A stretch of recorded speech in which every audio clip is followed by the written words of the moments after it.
We are live.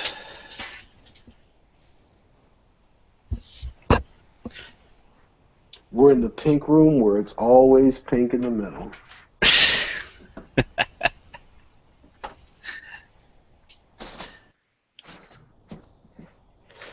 Or if you like Smurfs, it's 2 in the blue, 1 in the poo. Okay, Two in I'm the pink, really one in the sorry I just stink. came back to that comment. It's two in the pink, one in the stink, bro.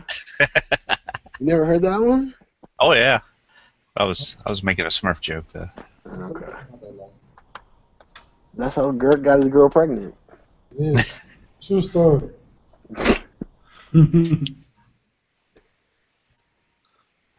Oh, that's a horrible beginning.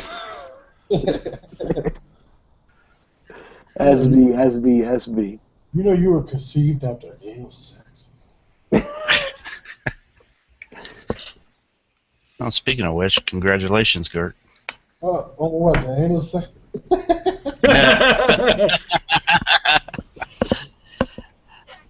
Nah, I saw the Instagram pic. Thank you. I've been posting stuff. I posted like the ultrasound. Now you ain't post her for a minute. I mean, like, you know what I'm saying, like that, yeah. like officially, like this was like your first time really putting it out there, though. Yeah, because Yeah. she wasn't that big. You know what I mean? Shit, the last time I saw her, I think she was already by then. Nah, That was a minute ago. like January. I think I saw you like in February though. I don't remember. Maybe that was probably like the last time I saw you too, yo. I seen you on a live leak video hopping a border though the other day. I heard you was trying to help Chapo Guzman. I was. That's my homie. I work for him. You know who Chapo Guzman is, Pink? No. Come on, man. The Mexican Federale escaped. Oh, the one that escaped? Yeah. Yeah. That's Marco Cousin. His last name is Guzman, and I heard some newscaster call him Guzman. Oh, jeez. I thought it was Stone Guy. Chapo. It was Stone Guy. Well, what's his first name though? He got a weird first name. Yeah, he does. Like a triple first name, like Guadalupe or some shit. Yusim or something like that. Like, boy, is you Mexican or Muslim? What's going on?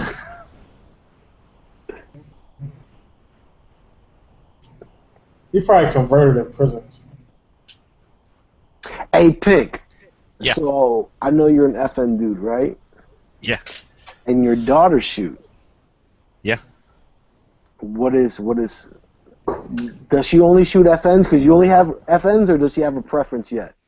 Well, I let her shoot the Ivor Johnson. I let her shoot a Glock 19, and then I also took the FNS 9, and she liked the FN out of all of them. Yeah, dude. People, I don't know what happened with the FN. You know the price dropped on those tremendously. They do. Yeah. Yeah. Like, I don't understand why they aren't selling. I don't get it. No, I think that put it this. I think they are selling even more now because of the reputation that they got from winning the contract off of Colt. You know what I'm saying? So like they got that buzzing for them. So I think like that. I mean, like think about it, like that boosts everything 5%. So like if your sales boost, What and contract did they win over Coke? like when they took the Colt AR contract away from them. They've been. Exactly. So play this. It's that is something that could build exponentially over time. You know what I'm saying? Like the fan base of that, it's an exponential growth, and the exponential market growth of that, even though it's like we're only talking like 5%, you can. I mean, a growth in 5% means you can put out a gun out for $50 less, and that can mean the world of a difference. Yeah, that's what you're saying. But my thing is like I mean, if you pay attention to like YouTube reviews and stuff, like it's always the new and popular gun. Like that has never And been. FN is not it. And FN is not that. Yeah, it has never been a YouTube review gun. You know what I mean? It's never, you don't see them. Like I had mine. I wish I still had it. But, Hey, but you know George Zimmerman, right? Yeah. George Zimmerman, FNX.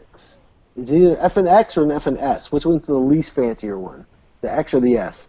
No, the X has X the is hammer. hammer. Yeah, and the S is striker. Really? Yeah. Okay, so I want to say his is striker. Yeah, no, the least he has fancier the of the S. striker. It's He yeah. had a 9, right? Yeah, no, like is it 9 or a 40? I can tell you. No, the I had a 40. He had a 9. Yeah. I think so.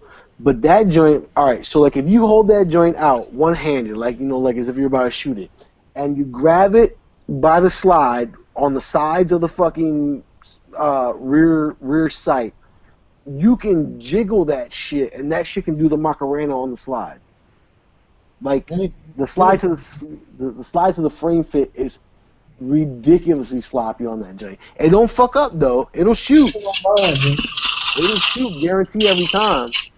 But that shit will fucking Wasn't on mine. flop. Like mine was perfect. But, Yeah, mine's tight. yeah, I don't know. I'm gonna eventually get another one because that's an awesome gun. I think this shit's on the Glock. Man. I want to put that shit on Instagram. It's I just want to put that shit on Instagram, and since he has the 686 plus and 2.5 inch, I want to put mine and his together and take a really good Instagram picture of that. That's what I really want to do. I still got the best revolver, so I don't care. But you gonna sell it to me though? No, you gonna pay what it costs? Free 99. So then Yeah. you gonna give me the 1100 for it? Come on, I gave you a kid already. You know what I'm saying? Come on, man. You can let me get that Gonna give joint. me 1100 for it? I'll sell it to you if you gonna give me 1100. I'll give you twice what you pay for it. No, what? Oh. You know what I paid for it? Yeah, exactly. That's what I'm saying. Man, I got that as a steal. Exactly. That's what I'm saying. So you still come out on top. I'll give you twice what you pay for it. Cash. Nah, I can't take that. That ain't good enough. Yeah, hell, I'm gonna be getting another compact here soon. That's Really? my gun. Shit. I You love have it. any subcompacts, Pink? Huh? You have any subcompacts? Just the XDS. You are a fan of the XDS 45 though, right? Yeah. Yeah, so that's not even really like a subcompact. I think that's the smallest one I've got. Because that's like comparing like a 30S to like, I don't know, a 42 or you know what I'm saying? Yeah.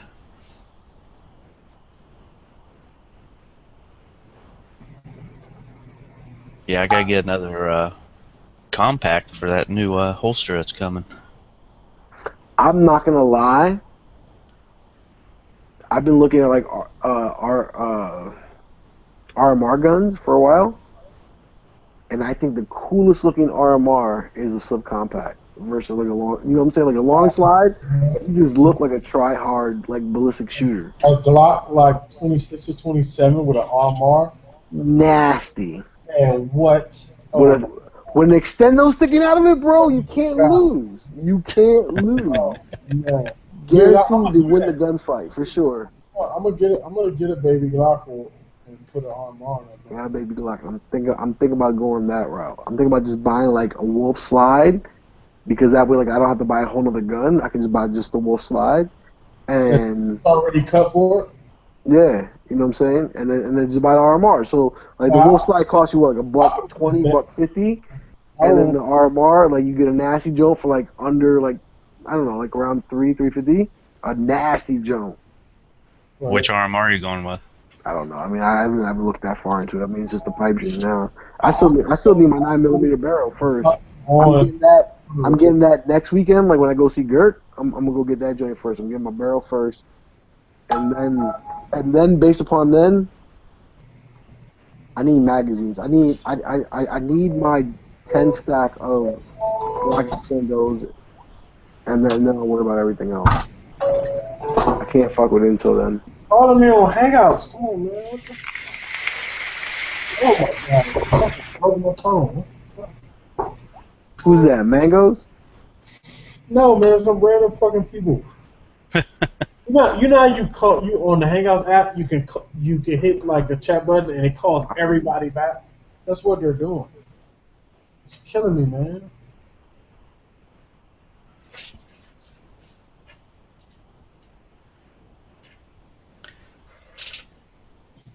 But Hey, Pink. So if you can get any subcompact right now, what would you get? A subcompact? Yeah. It'd probably be a 26. If you can get one right now, for real? Well, I mean, as far as compacts go, it's going to be the FNS 9Cs, but if I go any smaller than that, it'd probably be a 26. I don't like. If price wasn't an option, I would get me an Airweight for sure. And if price was a deal, I would get me a Ruger 380. I'm picking up a LCP 357 on Friday. You mean the LCR? Yeah, sorry, LCR. Yeah, my bad. I was about to say, damn, they made the LCP the Put this, 380. you know what I'm waiting for? I don't even care. All right, well, I definitely don't want them to, you know what I'm saying, like they're making the polymer frame like the 38 special one is. But what I'm waiting for is it's for them to come out in a 357 in the in like the bob tail hammer mode. I definitely want the hammer in there. I don't want the one without the hammer. I want the one with the hammer, but yet bobtail. So you can still pull it back to double action. Exactly. So that's why I don't want that, because at that point, like if I'm gonna have no hammer, I want a semi-auto. You know what I'm saying? I don't understand. I don't understand the point of carrying unless it's 357, because obviously you know what I'm saying. Like 357 is something said for itself. You know what I'm saying? But at that point, like you're choosing more the caliber than the actual gun. But if, Well, I you know mean, what I'm saying? I'm not sure if I'm going to carry 357s or plus P through it. Yeah, I'm carrying plus P through mine, Yeah. you know, but it's just because I haven't bought any 357s. Yeah, I'm gonna pick up some 357 and some plus P made for the short barrels, and I'll see what I like.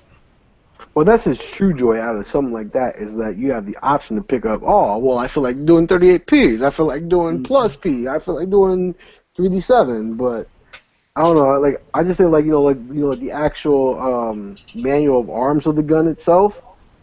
I think it meets its happiest medium at both when you do have a hammer, but yet it's Bob. Yeah, hey, Marco, I gotta let you shoot my revolver though. This plus P's hurt like a. I feel like, well, then if plus feet hurt, then you a little bitch for not trying to shoot 3D7. Now, see, I couldn't feel any difference between 357 and 38 plus V. Oh, and Were you mine. shooting like factory rounds or like target rounds or like hollow points? I mean, like, because there is a difference. You know what I'm saying? Like, if you shoot, Points and ballpoint rounds to mine for plus P. They Yeah. both. But my gun is only like 11 fucking ounces. So. but there's a difference between like a performance, hollow point versus like Right. white box hollow point. You know what I'm saying? Like like you really can't compare. Just because it's a hollow point doesn't really mean much. I mean, like, you really gotta take in consideration exactly what hollow point, because I don't think that there's much of a difference between hollow point white box and Full Metal Jacket white box. You know what I'm saying? Right. I'm going to turn this camera on real quick. Remember that article or that magazine I posted with the FNS? Are you talking about the magazine that said Girk's going bald? Yeah. Yeah, I saw that one. What you say, motherfucker? Front cover. Hey, all right. So Pink. Yeah. Who do you think's losing more hair, Girk or LeBron James? I don't know that good. Probably LeBron. Right? No, but it's close. You got to think about it. I like how you stay quiet. Even Pink's jumping on you. Fuck you, Marco. It's all like Mexicans anyway. I hope they deport your ass. Hey, Mr. What the hell is Guzman, the camera? Mr. Guzman to you. Call.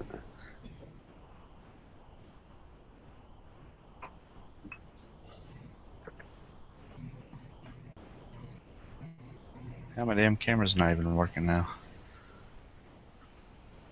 No, it's not. It took forever for my camera to come on last time I said it.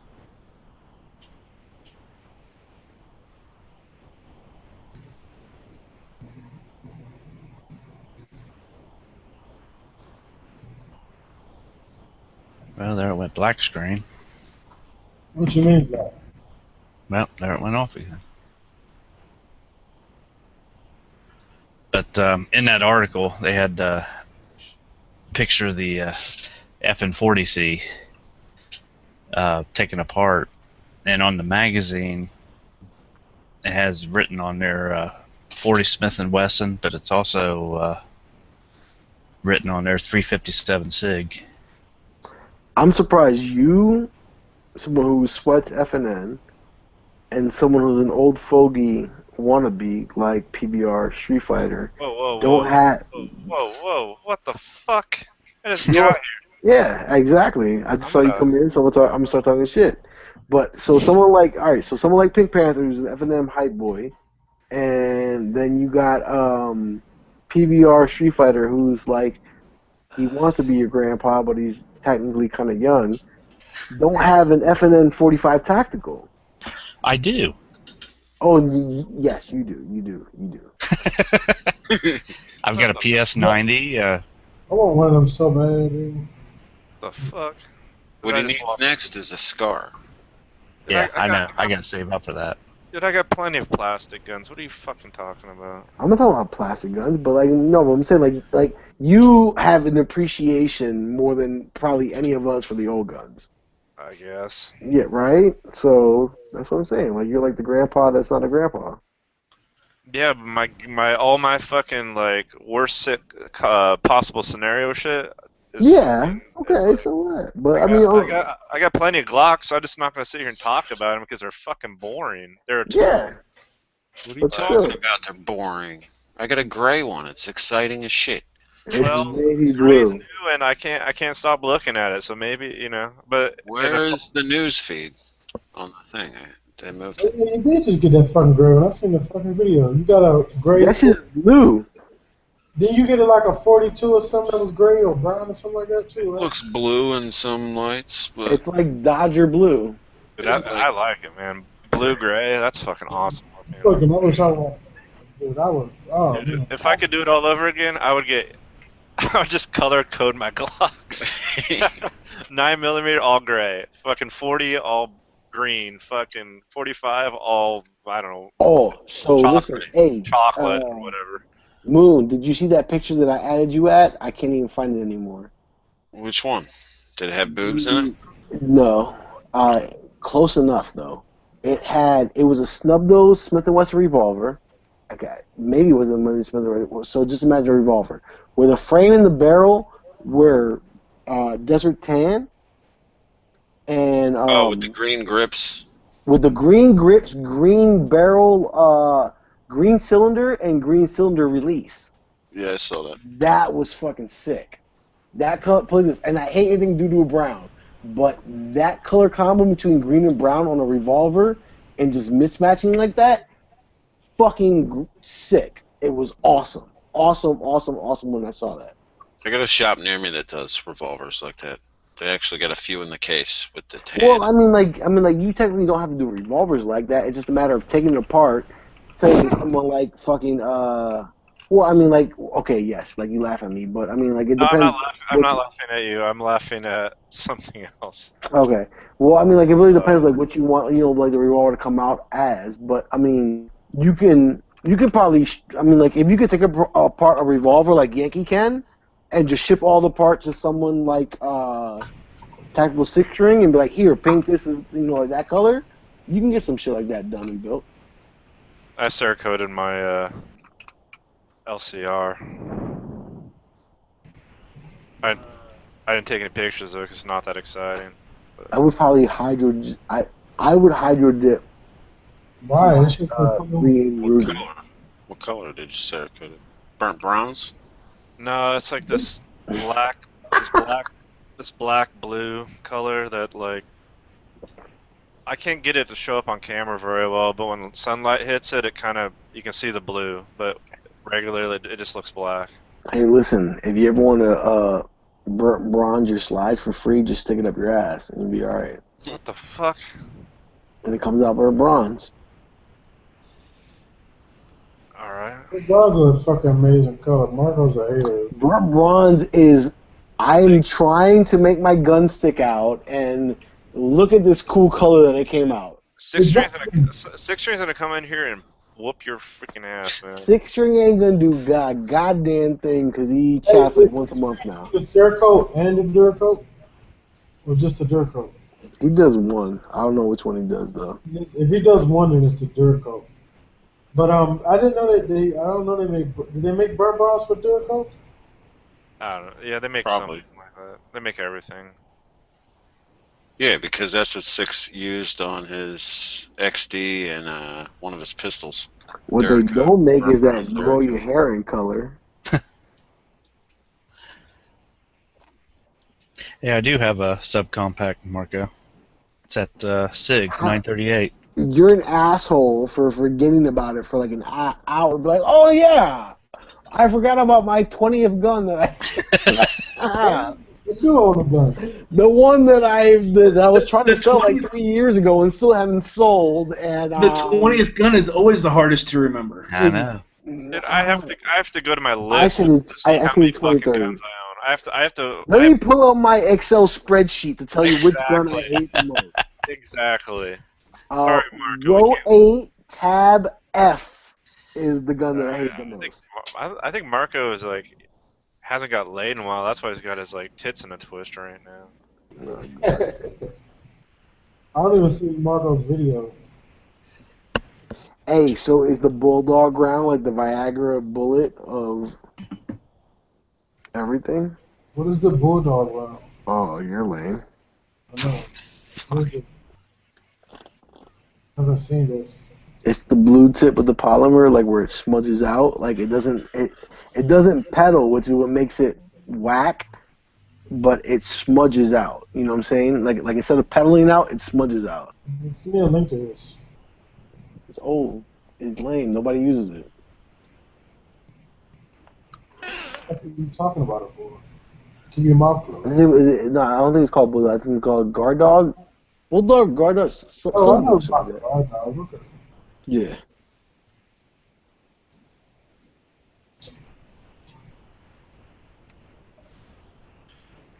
Oh. But, So, It's like, Gert, are you still in the guard with that hair, the reserves, whatever you're in, alright, yes. with all that hair? Are you one of those guys that runs out and get a haircut right before drill or something? Oh, fuck it. I'll be getting one Friday. I did the same thing. So that's why I'm laughing. Well, I would go to drill just like this. I don't Really? get the fucking reserves. Oh, dude. That's a whole different world. I don't know anything about any of that. I mean, they would say something. They'd be like, hey, you need to go get a haircut. And I go to the next day. Don't come to drill next month without a haircut. Then I'm going to go home. And next drill, I'll do the same. Yeah. Boy, hit him, Grandpa. In my day. Smoke me. Don't even pretend to try to fucking like add into this conversation there, I know, you Marco. couldn't comprehend. I am the civilian chatter. I got it.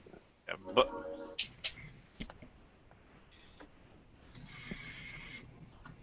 I be shitbagging it up, man. hell yeah. I'll be real shitbagging, man. I'm shitbag for life. I kept my hair long for like when I was in. I kept it just as long as they were allowed to like. Shit, I had a mullet. I had a mullet. You gotta get a fucking haircut. Just Look at this. I had the best tactical. I had top 10 tactical beards in 2011 in combination with a mullet. So fuck your shit bagging. mullet, alright, yeah. I Yeah. don't even know. Yeah. That's some Australian shit. I don't even know. In 2012, holla at me. The best mullet out there. You're the only Mexican that's probably gonna grow dreads. And that's why I was El Chapo Guzman. Because I had the mullet and the fucking hand.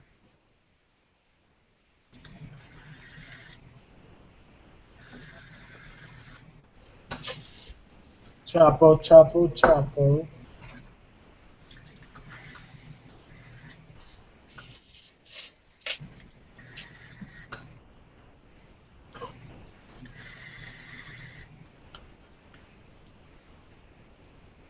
All right, PBR. What's the smallest? Okay, well, shit. What? You might have a lot of them. All right, what's the smallest? All right, what's the smallest gun that you own? And what's the smallest gun that you own that you would carry? And what's the smallest gun that you want to buy right now that you would carry? Wait, smallest as in caliber or as in overall size? In caliber. Both. But all right, so that's why this question is multi-part, and that's why I'm glad Gun Website isn't in here because this question would go on forever. I got some 22. But you're interesting. I mean, I got a couple target pistols as caliber, but smallest actual pistol, I have a Raven 25 that my aunt gave me because she's like, I don't want this thing. And that's cool. See, so that's interesting. interesting. But I wouldn't carry it. Obviously. The smallest gun I have that I carry, or that you would carry, or that I own that I will carry, or that I would buy.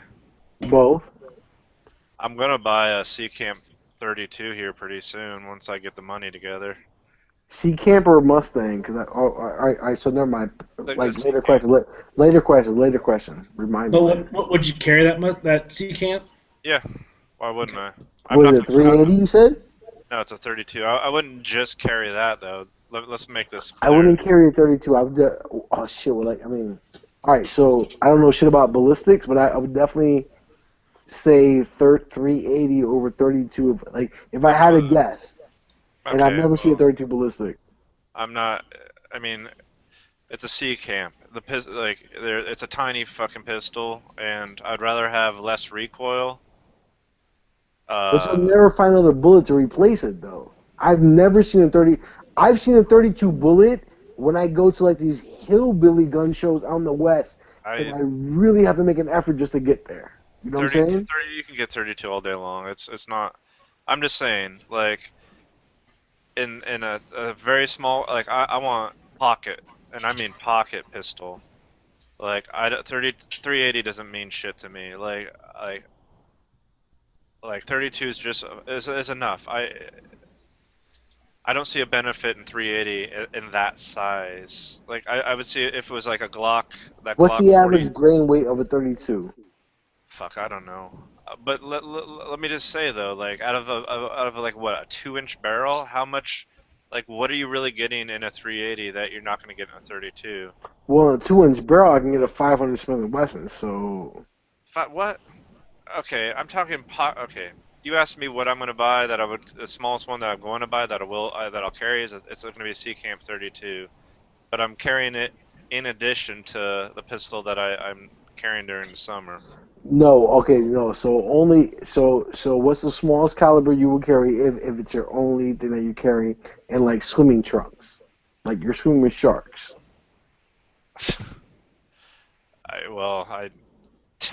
a weird question. I don't know if I would carry anything if I'm swimming. Gun if I'm swimming with sharks. No, but I'm just saying like the smallest single gun that you would carry. Probably that 32 would be as small as I would get. Trust me, man. I've gone over the 380 versus 32 in that size, and in that size, because 380s get bigger. You can get a 380 like a Glock 20 or 42. And you start get a 380 with like anywhere between like 110 and like 80 and like I'm 80 talking grain. size of pistol, not size of bullet. So in a larger gun, I think 380 can shine, but when it's in that small of a pistol, if you've ever seen a Seacamp, they're fucking tiny. In that small of a pistol, then I'm more concerned about recoil management and being able to get rounds on target than I am about trying to drop a rhinoceros or a great white shark. Because, like, good point. This is I'm looking at a holdout piece, like holdout as in, like. But couldn't you say the same? All right, so Well, all right. Well, I'm, like I'm never gonna carry this little 32 on its own. Let me make that clear. I have like one of those Chrome Messenger no, bags. but You know that's what I'm talking no, about? but that's the point. But that's the point. Is the question is what's the smallest single gun caliber you would carry By itself. by itself? So you They're- can't carry you can't carry the 32 and say, oh, this is the backup to my backup. Like, no, it's the one gun you can carry. What's the smallest caliber you're gonna carry? And Probably the smallest frame. a 38 plus P. Smallest. Okay. Like as small as 35 I'm micro gonna LCR. by itself alone, nothing else. Then that's a 38 plus P is about as small as I would go. All right. Yeah. Actually, wow. Look at that. So what's the smallest? Look at the ballistic charts that Nice Car Dude put in the side. That's actually really interesting. So Like what's the 380 is actually putting out more muzzle velocity, but the 32 is or the 380 is doing a little bit more muzzle energy. So what is the smallest gun you own you would carry by itself? My LCR. Okay. Who's next? Who's next after you? Foos. Yeah. Smallest gun I have right now is a CZ Model 24.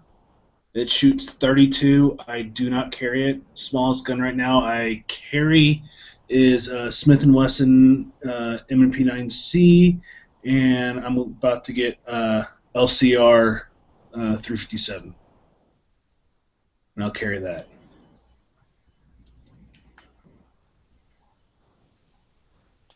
And I have the Quick and dirty. 357. I have the 357 LCR, but sometimes I'll load it down.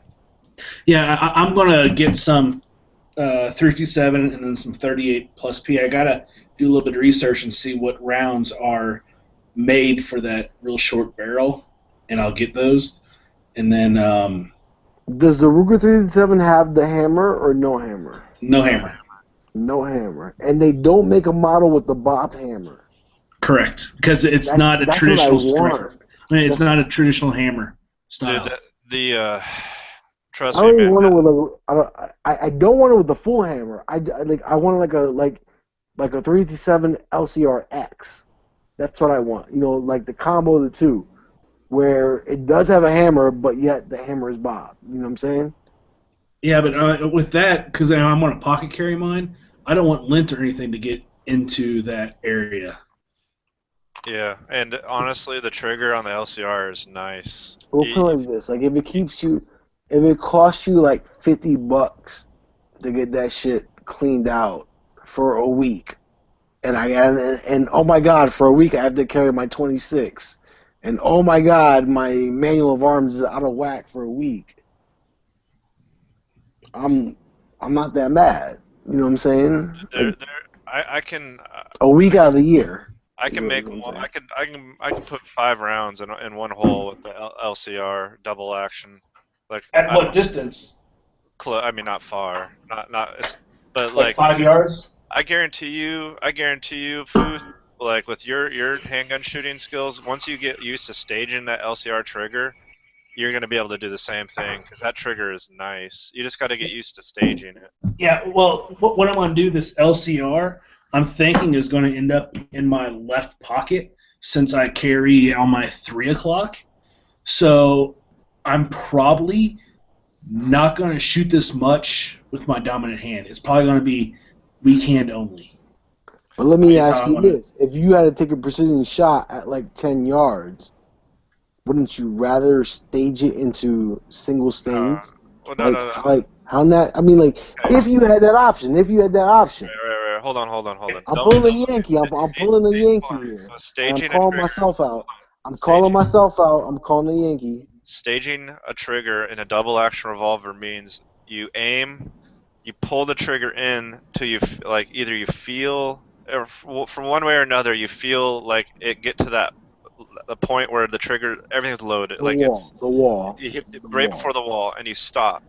Then you re-aim, holding it there, and then you just give it that little last push or that little last squeeze, and it'll fire. Like, and Well, I was talking about the fact of you're talking about raising the trigger, like actually cocking it back, like you know what I'm saying, like actually cocking the hammer, where it's I don't need so like during the Clackamas or whatever, Yankee Yeah. always said I would prefer a double action because then I have the choice to cock the hammer back and take out the bad guy from like, you know, 3 to 4 times the distance because I have single action capability. If I'm in that scenario, first of all, I'm gonna try to get behind cover, and I'm probably gonna shoot off of cover so that I can steady my hand.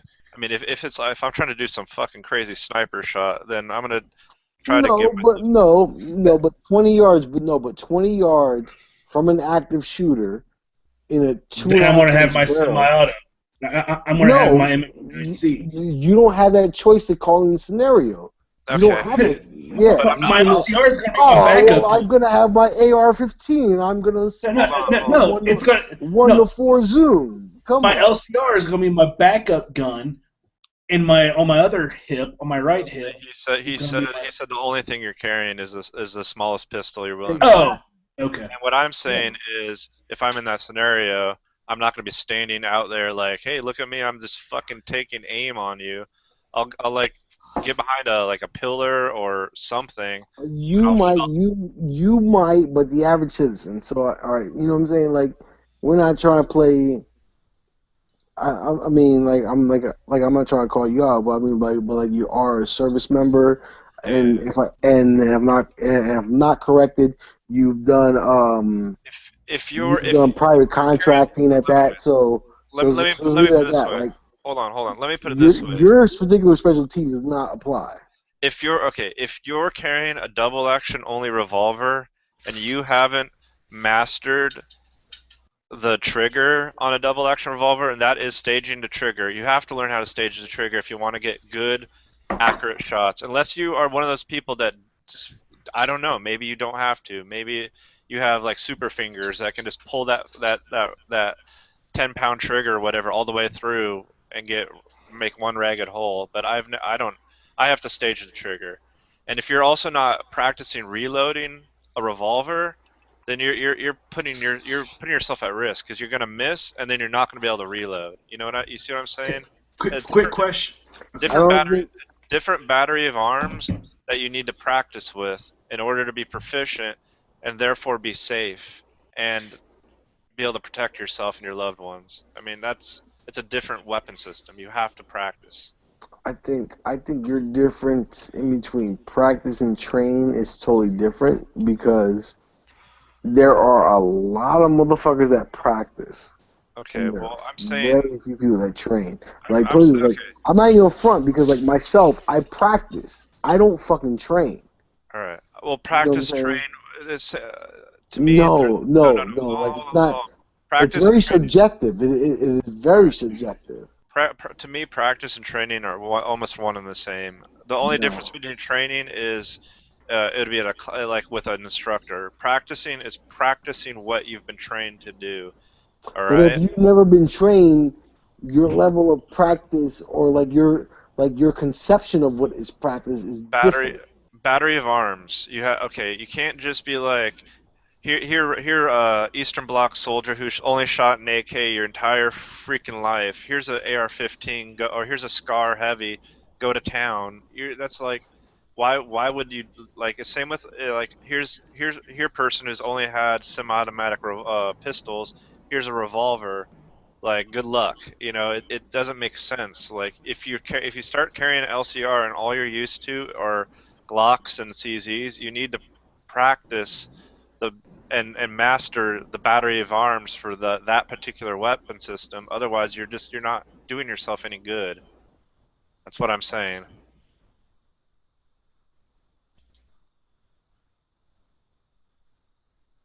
Bueller? You're good. I'm sure Foos will be fine even with his weak hand because he shoots pistols, and I'm sure he will figure it out. But it's gonna be I'm sure Foos will also admit that's going to be a whole new fucking like. You Yeah. don't have revolvers, do you? No, this will be my first revolver. So it's gonna be you're gonna have to train for it, and like it's gonna be a whole new battery of arms. You're not gonna start carrying it and thinking you're gonna be fine because hell no, because you've shot enough pistols and know that like no. What I'm going to do is I'll pick it on Friday. I'll probably shoot it on for the first time on Friday. Start reloading rounds for it, and then in the house I'll have it, and do dry fire drills, getting it out of my pocket and stuff like that, and then I'll take it to the range and start doing that. And I'll probably have it for a month and a half, 2 months before I even carry it in my pocket loaded outside the house.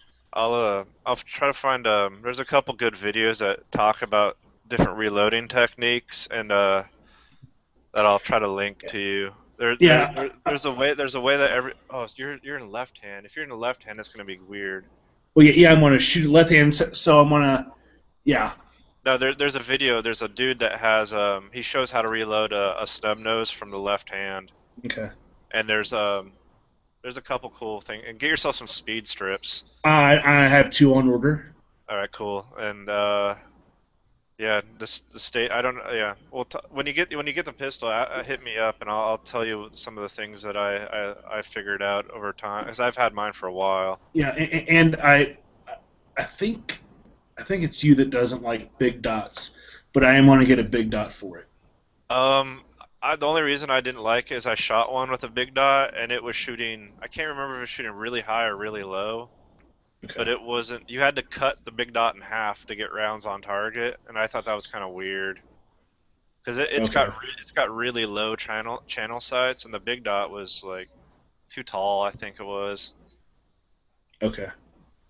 Well, I mean, I have it. I'm not gonna have it like the first time I shoot it, so I'll see how it shoots with it. I'll put the big dot on it, shoot it, and if I don't like it, I can always go back. I mean, it's just roll pin. Oh yeah. Yeah, it's just, and there's also some nice fiber optic sights that I have never shot. Oh shit, it's a Huck. Yeah, I'm gonna try to keep it, as durable as possible, and I don't want a fiber optic on it. How's it going, Huck? What's up, Huck? Hey, Huck. Long time. Howdy ho. Yo. Hey, Huck, do you have more of those tritium tubes for sale? Panther just bought the last 2. Fuck, Panther. I will have some new ones coming up here soon. Okay. Let me know. Call. You have my email or my cell phone number? I think so. Yeah. I know I have your phone. All right. Well, hit me there when you get them. I want first dibs. Cool. I want at least 2 more. I got one coming out that's got interchangeable tubes, so you can put different colors in it. The green shows up a lot better than the blue. Yep. And the blue shows up a lot better than the orange. Hey, so listen, so can you alright, so like the brass tubes that I got or whatever, if the tube gets any fatter, can you make it any brighter? Like super glowy? Yeah, the bigger the tube, the brighter they are. Okay. So is that a technical term, super glowy? Yeah. Yeah, super glowy and bigger tube. It's called the Daddy Stitch Ghost Town.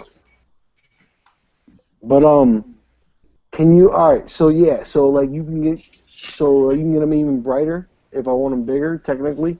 Yeah, they go up to, I think the biggest one they sell is like $65 for the tube. Okay. And the ones you got, I think they're like 30 or so, 20 or 30 per tube. Yeah, like 30. All right. So let me know if I can get bigger ones. That's what I'm looking for. And I'll probably get 2 greens and 1 blue. I'd be curious to see what the bigger tube looks like in the blue. Right on. Hey, so another question I have for you, what are your file knives going for? It depends on the knife. I've got one right now for about 200, and I've got one right now for about 175, 150, depending on who's asking. Get them in the camera.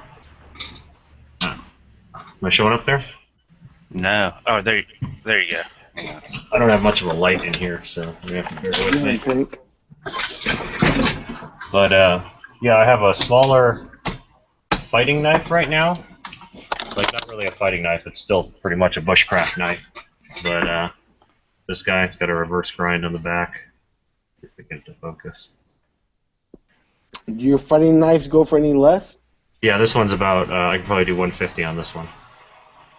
No, but like, what are your fighting? All right, so your fighting knives probably go for a lot more than. It just depends on which knife you're looking at. Each one is individual. So, like, this is smaller. This one's only about 12 inches.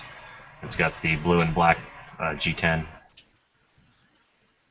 of hard to get the color to show up, but really pretty stuff.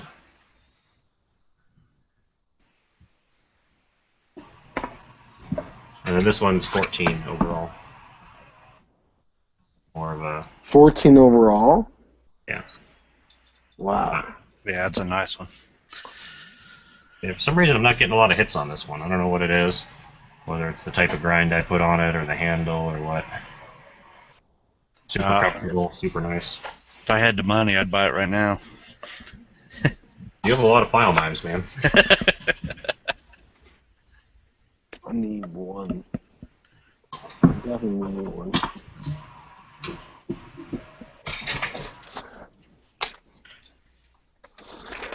How much to etch hashtag 30s on everything on it? Wait, what? How much to etch hashtags 30s on everything on it? I could probably just do that into the, add that into the cost, man. I etch them all anyway, so I basically just have to paint it on. And I'm being kidding because it'd be way too, it'd be way too much. well, for anyone that's actually interested, it's definitely not super hard to etch stuff into a blade. Really? Yeah, you basically, one of the easiest ways is you paint on whatever you want, like take fingernail polish and a fine paintbrush and paint your design on, and then etch the blade, and whatever's painted doesn't go down, doesn't, like, melt, doesn't go away. So you get these raised designs, raised lettering and stuff. That's what's up. It's actually pretty sweet looking. Okay, Huck, this is an interesting question because you're in here. What is the smallest caliber you... Alright, I don't want to say caliber. The smallest gun you own and the smallest gun / caliber you would carry? Way too short. Both? In both Yeah. answers? Yeah, I have a NAA that I love shooting 22 shorts out of it, so I have a little stick of them. I usually carry 22 longs out of it, but it's 22 is basically the smallest I carry. If that's the only gun you could carry, so like, this, like this 32. No, like right now, whatever. regularly, I have 2 Glocks right now, both in good functioning condition, and I have the NAA 22, and I carry the NAA more than I carry anything else because it's just easier to carry. I mean, granted, I'm in a workshop like at my house where I have an AK on the wall, so it's not like a huge leap to be going without a Glock on my side. But yeah, I've carried just a 22 for a long time, and I've specifically grabbed just my 22 when I was leaving the house at a few different times.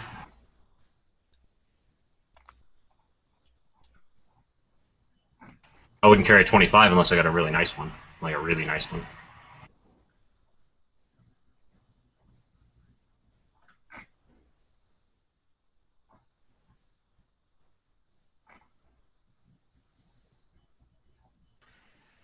So have you hit everybody up yet, Marco? About what? Your questions. I mean, I have questions. I'm trying to keep the conversation going. Okay, home security. Oh, you're broad. Your question is about as broad as a daddy stitch. Okay, what else besides safety you use to keep your gun safe? I saw your Instagram. Yeah, I'm buying a second camera system tomorrow probably. Well, let me ask you this, because oh shit, I know a lot of motherfuckers that don't even keep their shit in safes. So, Yeah, so? I mean, okay, so if half of your gun population does not keep their shit in safes, how much? I mean, I don't want to say how much merit, but like, how much ground does your question of security cameras on top of your safe even make any sense? You know what I'm saying? Like, how do we get to a 50% gun safe ownership? You know what I'm saying? Versus camera ship ownership. What do you mean? I'm not saying that they should or that they have to, but to expect people to have cameras pointed at their guns versus they don't even have them in the safe, you're crazy. You're crazy for even thinking that. Well, I've got Wait, the cameras just so I can see who's messing around my property. Oh, okay. Well, that's a different story. I think that's what he meant, though. We're getting ready to install our first security system in here. Are you? Yeah, a lot of sketchy asses in the neighborhood. How much do those things run?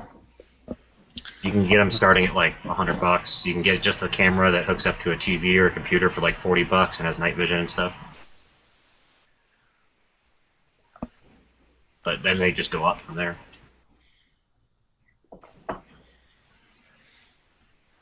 All right. It just depends how many cameras you want. Yeah, that's just like the Honestly. low end. Is $50 to $100 for one really low end camera. You can for like $140. I was looking the other day at Harbor Freight has a little flat screen and a camera with night vision and recording and all that, and it's like $140. So that's pretty sweet because it comes with a monitor. Yeah, I have 3 entrances to my house.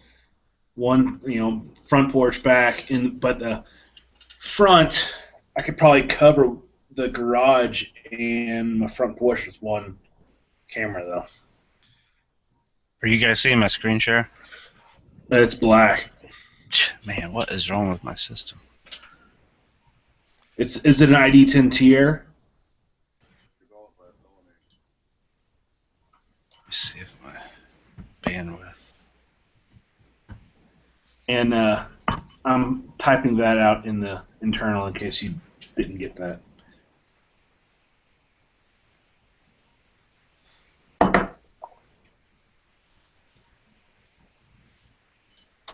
Hey, Pink, that's when you're supposed to go malfunction, malfunction, malfunction.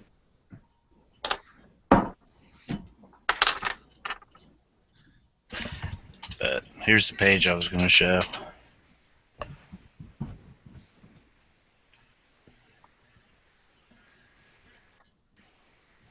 I'll share it. Cool, thanks.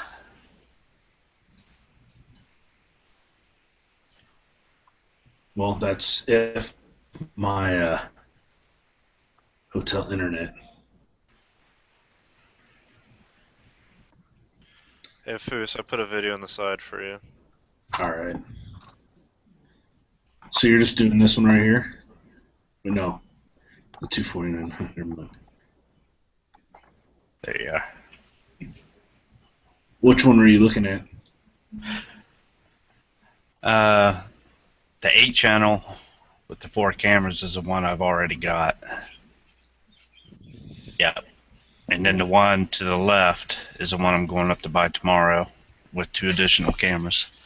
So, So they're good? Yeah. So with that, how long does that record? It's got a you can put it up to a 32 gig memory card in it, and How long will it last? But 32 gig is tiny, so I mean, like, I need a lot more memory cards that are bigger than 32 gigs. So why can't I put? A lot of software, depending on what's running, can't handle more than 32 gigs. Now, with this 8-channel surveillance, it looks like it has a head unit here. Yeah, and you attach it to your own TV or monitor or anything.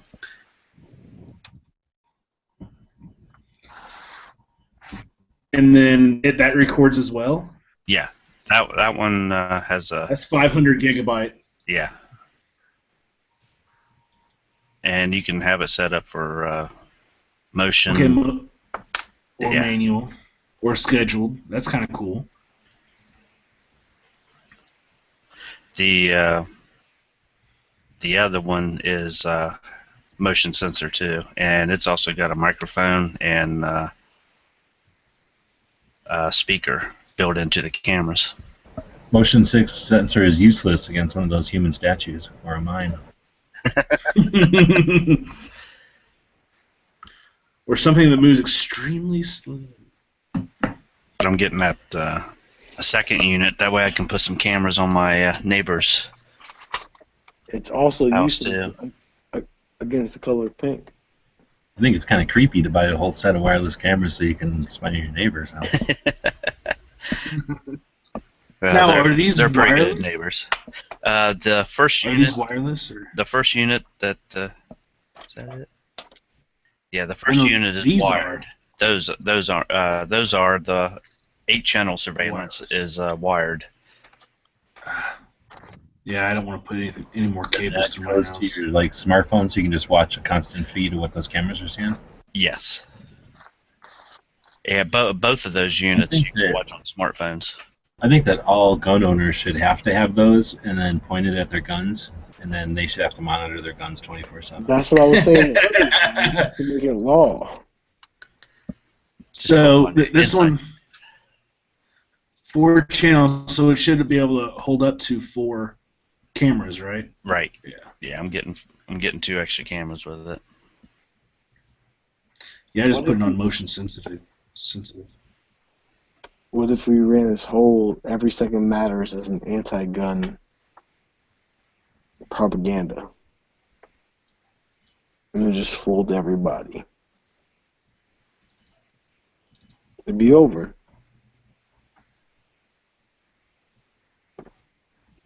This is going to be G, but with bigger hands. Oh wait, that's a Mac, isn't it? Yeah. It's an iPhone. I don't use an iPhone. I have a real screen. That is pretty cool though for $300. 4 cameras, or it can hold 8 cameras, or it comes with 8 cameras. It comes with 4. But it can hold eight, so you could get extra cameras, have 8 channels through your smartphone for like. Wait, for which one? For which one? Yeah, this one could hold up to 8, but I think this one can only hold up to 4.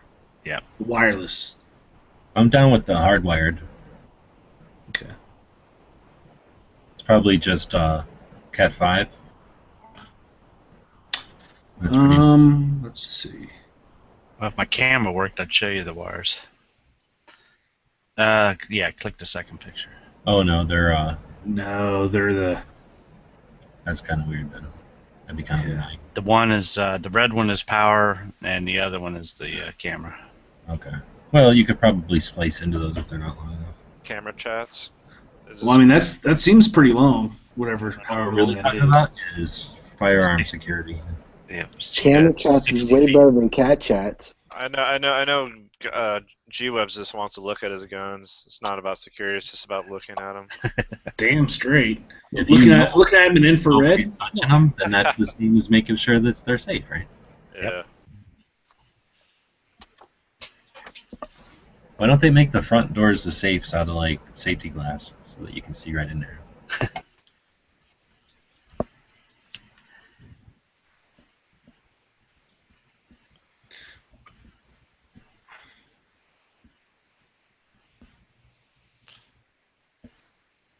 But like these cameras, like I'm thinking about it, and like how many times, especially in recent, like now that people are putting camera systems on their houses, how many times has somebody like broken into the house and the only reason they got caught is because the person had cameras on their house? Well, yeah, if you don't have them, there's no chance of that whatsoever. Yeah, the more I'm thinking about all those videos you see uploaded to YouTube and shit of like. Well, home invasions too, man. Like that one's like that. You got a direct witness. Like, I I was thinking. Speaking of the person that's going to break in your house, there's like a 70% chance that you're going to know that person. Dude, just having that to watch your cats or your dogs or whatever in your house is cool. I wouldn't mind having a bunch of them pointed around. Yeah, put like a dog on like a GoPro constantly. Are you worried about your dog and cat throwing parties while where you're not?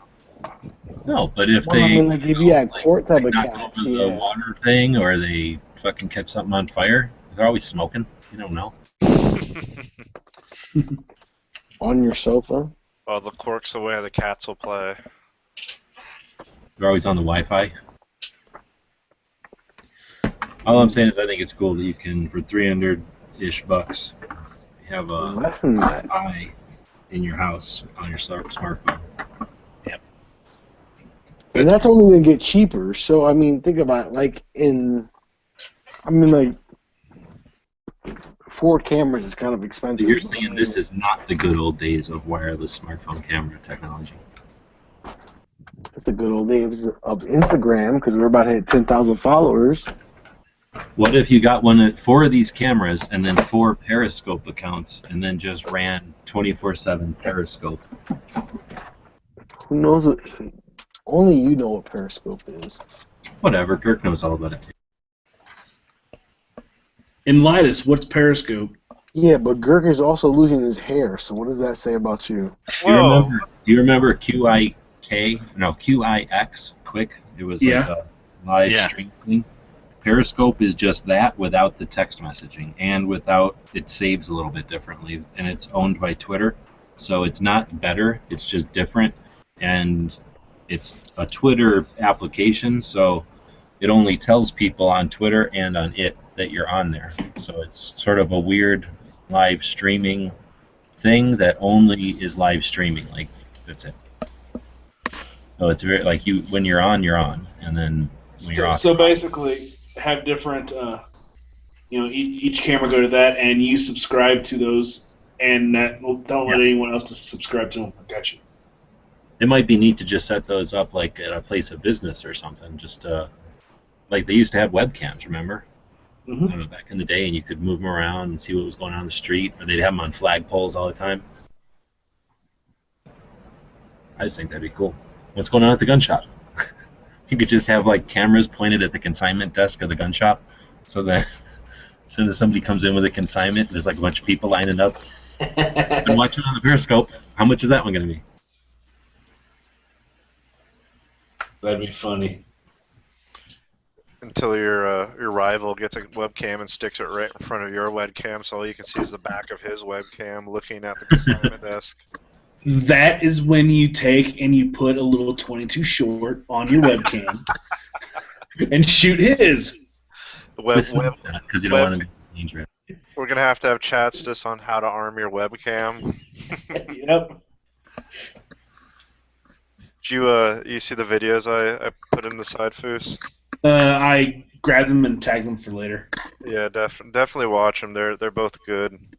Yeah, I'm gonna get speed strip. I already have 2 speed strips for it, or it's gonna be coming in. They're gonna be coming in on Saturday probably. One's Masab Ayub, and he, and the others, I don't know who that guy is, but he's showing the way that I was taught.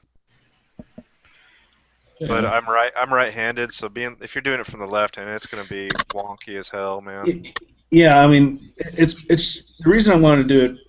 I'm planning on doing it from the left hand is I am round as a shape right now, so I'm gonna go ahead and since I really can't get to my my pistol with my left hand very easily, if that arm is ever incapacitated, not functioning, I want to be able to get to it. So no, and will I ever reload it in a firefight? Hopefully, hell no.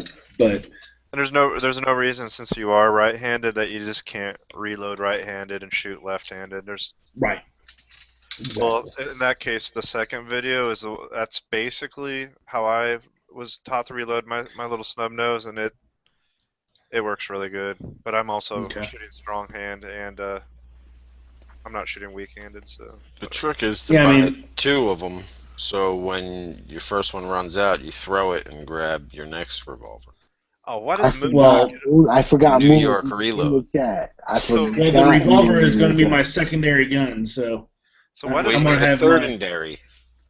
okay. Is that I a got word? How about this? Okay. Sorry, go ahead. I'm going to have a full size on my right hip, compact on my left hip, and an LCR on inside of each ankle. Yeah, that's good.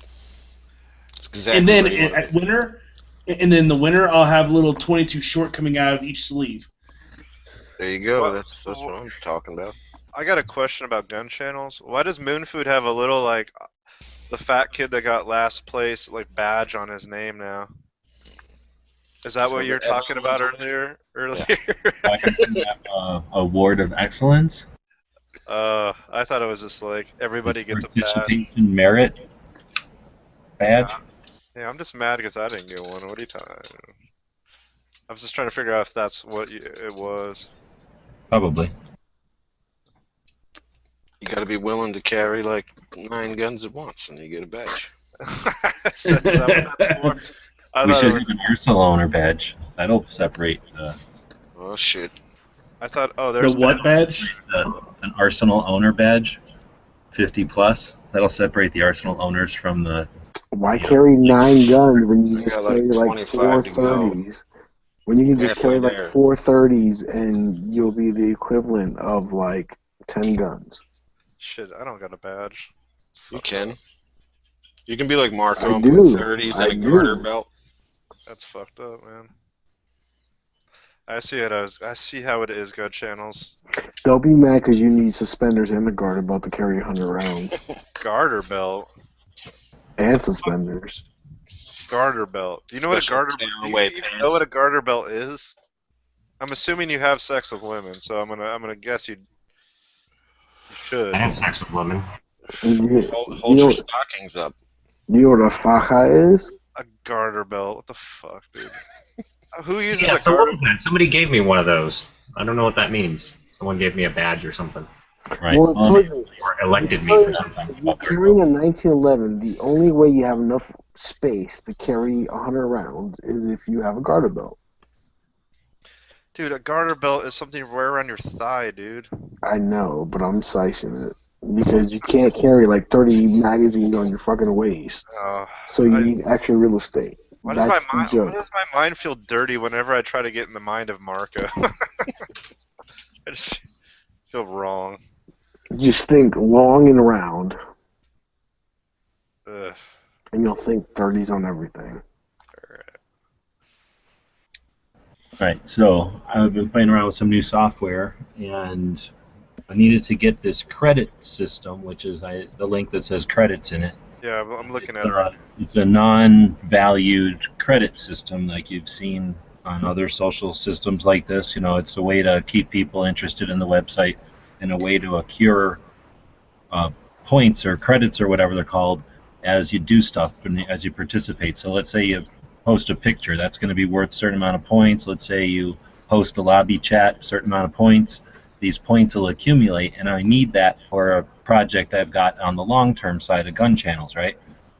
When I installed that software, it wants to work with this other software plug-in thing called Badges, so I needed to plug that in to get the other thing accomplished. So when I started looking at the badges, they had like generic, you know, placeholder badges for like most friendly member and oldest member and stuff, just like kind of dumb placeholder stuff. So I removed those because I didn't want to use them. We're not just doing stuff for the sake of doing it. But then I thought, well, if there's something I can use the badges for, maybe that could be interesting. So I started thinking about it, and I thought people that run lobbies might be worth having a badge, because then that's a way to indicate people who are lobby hosts, right? So I made that first badge for lobby hosts, and then I thought, okay, I'll do another one for people that run actual shows. So I did that one, and then I did one for the guys that are moderating and helping do stuff on the site. I did one for the people that started Every Second Matters, and then I'm going to do one for the first 25 people that joined gun channels.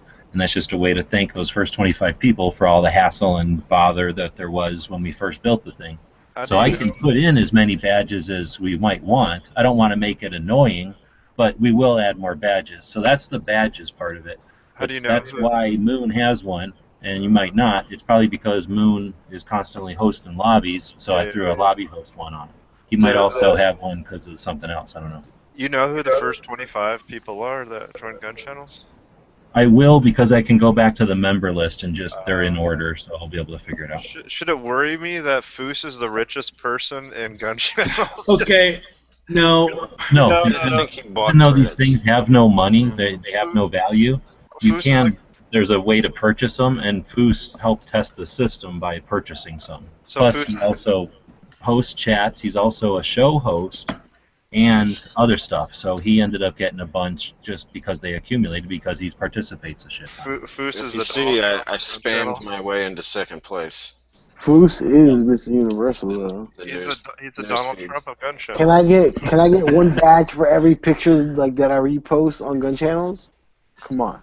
I made a badge up there for everybody that's bought a Gun Channels patch, for example. Maybe have badges for that kind of thing. I would say that I could probably name the couple people like that I brought in here, like specifically. Like there's a couple people I've drawn like a handful of people specifically from Instagram. I know that for a fact. Marco's gonna try to be like a Russian, like a Soviet, like general with all the badges. It's like, it reminds me of the achievements on Xbox. The little short, chubby, chesty dude. On forums, remember when you like accumulate posts on a forum, you get to like different levels, and then that way you could kind of tell who knows what they're fucking talking about and who's new to the party. So that's what the credits are for, so that we can play around with them. But the badges, like I say, were just a side thing. Basically, you can get a badge for having a certain amount of credits, and I just figured, okay, I'm going to play with the badges. But really, the credits are what I really want to play with. And it can be, if they don't have value, they're worth a penny. So hopefully they're not something that people are going to need to buy unless they just want to help support the channel or whatever. But the idea is you can transfer them around. So if we want to bet on something, we can bet 5,000 credits or bet 500 credits or whatever it is and just swap them around to each other. You can gift them to people. We or whatever you want to call gun channels, like I say, when we do that Friday show, where you do like the weekly wrap up, that's where I'm going to try to give out every week like credit where credit's due to the people that ran lobbies, to I don't know, whatever we can come up with so that we make it more fun, but then also so again people get some credit for all this stuff that the time and effort they put into it. And then like I say, there's a long-term goal for all this too that I'm not going to get into on air, but hopefully it'll be fun for everybody. Hey, G-Web, so you know how like we've been running for a couple of years now, right? So, just chats in general and like gun chats in general have been running for a couple of years now.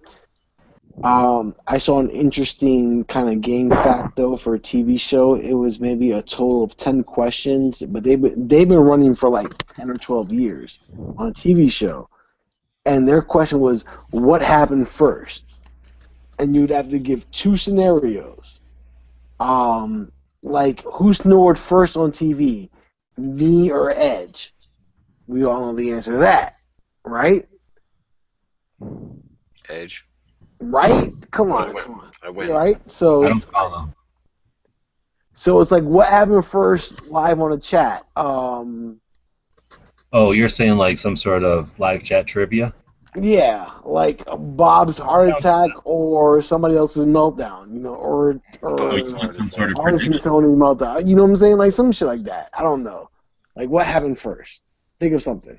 Why can't it be the first person to make $1 million? The first person to get a supermodel? Well, we haven't done that. So until that happens, that'll be a question for season 2. So yeah, when you go to, I put the badges and the credits under community. So in the main menu, they're under community. And when you click on the badges, if you go over to, if you click on the badge itself, and then click on members. And sorry, it's a little clunky, but it's like literally hours old. I'm still fucking with it. So that's how you can tell who all the thing might be. I don't know all the different links back yet. I'm still playing with that kind of stuff. It'll be a little more manageable, but. I just like the fact that Foos is the gun channel's 1%. Did you see what the ranks are going to be? Does it say on there yet? Where are the ranks at? Are they in credits or Be badges? under credits. Credits. Yeah, I want that credits, yeah. DS90 rank. Yeah. Oh, All right, so let Jesus. me. All right, so let me Go ask under you. credit ranks. I have a question for you guys. Would you guys But I'm buy? thinking they're going to be more like head stamps. I just have to have some more time to play with my Photoshop a little bit. I have a question. So Oh, that's cool. if for you a CZ didn't fit and there was a showpiece gun, would you save up for that, or would you save up for an RMR on a 27 or a 26? And I'm probably saying RMR and a 27. Now I want to do that. no. I play this. I'm really thinking about putting an RMR on the 10 millimeter. Is what I was really thinking about doing. And that might be too gangster for y'all, so I don't know what y'all think. Are you hog hunting? Or are I'm- you just doing I'm it to really- be No, I'm super gangsta? no, but it's target man shooting. Is it? It is at that point. Like I mean, like it's a Well, man killer. How bad are your sights? But how tactical are my sights? Are you asking me? Right? I mean, like you asked me how bad my sights are. I'm talking about how tactical can I not make my sights? Why can't I? Is Why that shouldn't going I? to be your number one gun that you're like the best at shooting? Why wouldn't it be your number one gun? It's the most concealed. I'm just asking. I mean, put it this. And No, because it wouldn't. Because there would be a 22 round sticking out of it. I would never carry it the way y'all think of it in the short ass mag. It would. I cannot comprehend not putting a 22 round magazine on a 27 with an RMR. And I'm sorry that your wrist hurts, but I'm shooting the bitch. I don't think the recoil's that bad. Oh, but you prefer 9, don't you? Yeah. Yeah, I don't. Well, then you can't put 30s on it. That's why I put 22s on it, and let's just stick out 22s. I don't care. Look at this. I don't care what anybody says, and I am missing 30s on everything. A bona fide 22, anything above 20 30s on almost capacity everything. That's a new on a 40, it's past there. 20, it has to be 21 plus, because 20 doesn't count because what does the FNX have? 15? I don't know, but Yeah. it has- 45 has 15. Oh well, I mean, like if it's 45 and it has 18, then that's an extendo. I'll give that an extendo. 18 plus on a 45, yeah, but 40, 22, come on. With an RMR, nasty. So you're going to get one And of if I them. dig into RMR, I would be looking small dot. I'd be looking like shit. Probably the smallest you can get on an RMR is what, like 3.5, maybe 4. 3.5, I think, or 2.5. No, really? Can you get 2.5? I would have so. I think I saw a review with 2.5. Well, put it like this: I would rather go 3.5 on a sturdier than like some bullshit at 2.5. You know what I'm saying? I would go quality over quantity. I mean, you know me. I would definitely go quality over quantity. So I'd probably go quality 2.3 versus like some bullshit that claim 2.5, really be like 3.3, and suck at some distance. Yeah, because I think mine is 7. What? That I 7 think is no 7 is fucking ridiculous. You were It's lunching. not a rifle. You're not shooting yeah, it's not a super pistol. long range. And No, that's as small as no, the but still, 7 is fucking ridiculous. that's as Well, small as maybe- the dual illuminated Maybe not for a Treasure pistol. Conqueror. What's the furthest you ever taken that out and hit steel that and dinged it? I haven't tried that. Oh, well then see what the fuck you got it for. Well, I'm not shooting my pistol long range, so Okay. That's true. Well, what's the longest you guys would actually take a Are you pistol within shot, 1 inch? even in practice? Are you within 1 inch with the arm, with some shit like that? I shoot 100 plus yards pretty regularly with my Glock and my 22 pistols. Okay. I'm Regularly, not super good, but I mean, I can hit cans and jugs and stuff. yeah. I've taken mine out to 100 yards on a 2/3 USPSA target, and I could hit fairly regularly with open sights. I got a buddy who carries a Glock 23, and he can turn and shoot at 75 yards and hit a Coke can every time, or draw and shoot and hit a Coke can every time. Holy cow! He's just had the same exact Glock for 15 years or so, so it's like an extension of his hand. You're saying he can spin? Yeah, the hero spin, like hero spin and shoot, or draw and shoot and hit the can every time. So not like sitting and aiming at the target and hitting it every time. Like I can shoot 100 yards easy if I sit and aim at the target and concentrate and my trigger pull and all that. But at 25, 30 yards, I can spin and shoot, or draw and shoot, hit the steel. Are you telling me you guys don't practice the hero spin? Every chance I get. Only when I'm wearing a Hawaiian shirt. Why do you got that speed strip sitting on top Only of when it? I'm listening to Bonnie Taylor. Oh, they were talking about speed strips. And every time someone talks about something, I have to throw it in front of the camera. I hear that. Habit. And you say I'm a 1%? Dang. No, I was saying you're 1%. We just. Well, sorry. a 1%er buys everything we talk about. He's just throwing Yeah, he shit out already right has there. everything. Whatever, Foos. We know you're going to be the first one to get a Gun Channel's monocle and top hat.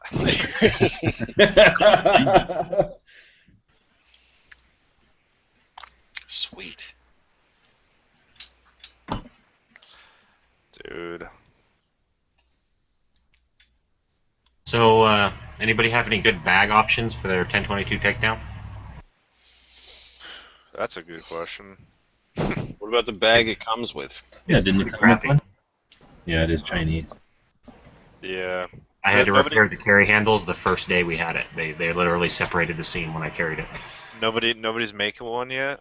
I'm sure somebody's got to be making one for that thing. You know, I keep writing fucking SOE, but they never answer my emails. Of course not. What I see about... something out of leather. I should say, actually, I should qualify that Amanda Willis answers every Facebook or email I send her, but John Willis never. You know what someone really needs to make Like for a it? tool And- roll, except made of leather or nylon. And then- Nope.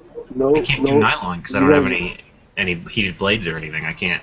What you really need to make for it is a fucking nylon scabbard. That's exactly what the 1022 needs, and no one has it. And you can make it super No. small and super short. It doesn't have to ride all the way fucking Well, on your here's what back. you're gonna do. Go buy a gun that breaks into two pieces and then carry it around in one piece all the time. Yeah. Did I show? Speaking of which, did I show you guys the 1022 Charger holster that I made? No. No. I should go find a picture of that. It's pretty awesome. It's a 1022 Charger holster. There's got to be a bag somebody makes You just aftermarket don't for think that. I want the deadly. Charger breakdown.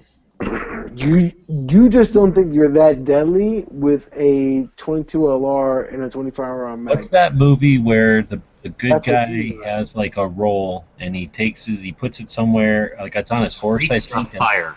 rolls that Streets on unroll. Fire. That's a modern one. I'm just thinking of a western, but does he do it in that one too? He has Yeah, like a gun he's roll? he's got a roll, like a leather roll of guns, and it's all like stainless steel and black And, stuff. like shoelaced in there or something, like tied in. Yeah. Anyway, I'm thinking if there's a gun that's made to have a tool roll, it's that one. Because it could be right behind the saddle or whatever, or like in a little bag. Have you seen the roll-up first aid bag I have from USNER Doc? No. No. So anyway, it comes out to be about, the tool bags you can get at Harbor Freight that mimic the old Vietnam tool satchel, little bag. It's about the size of a toolbox. Yeah. Nice little size. You could make a little tool roll that rolls up to about that size, I think. Anyway, then you could have the one half of the gun, the other half of the gun, and I would put them in long pockets, just like the bag it comes in. So I'd make them out of leather, so they were cooler and more custom fit. And then a whole bunch of little slots for however many mags you're going to carry. Probably about 8. 2, 2, 2, and 2. Yeah. And then maybe like a cleaning rod and like maybe a scope, so I get a little bit of the Golgo 13 in there. Oh, hell yeah, there you go. So that's what I would do, because then the whole thing would only be like 12 inches wide. When it all rolls up, it'd be about 8 to 10 inches in diameter, I think. Because you can make it so much smaller than that lame nylon with that lame Chinese padding for no Yeah, all reason. the loose pockets where everything smacks around together, and Stupid. And then the inside pockets are made out of like whisper thin Chinese cheap nylon that doesn't like protect it at all. It's like, let's make the bag completely damage proof so nothing can damage it from the outside, and then we'll take the two pieces of gun and let them knock around together on the inside all they want. pretty much. I sold mine already. I sold the stock that I bought for mine, but I'm going to be keeping it.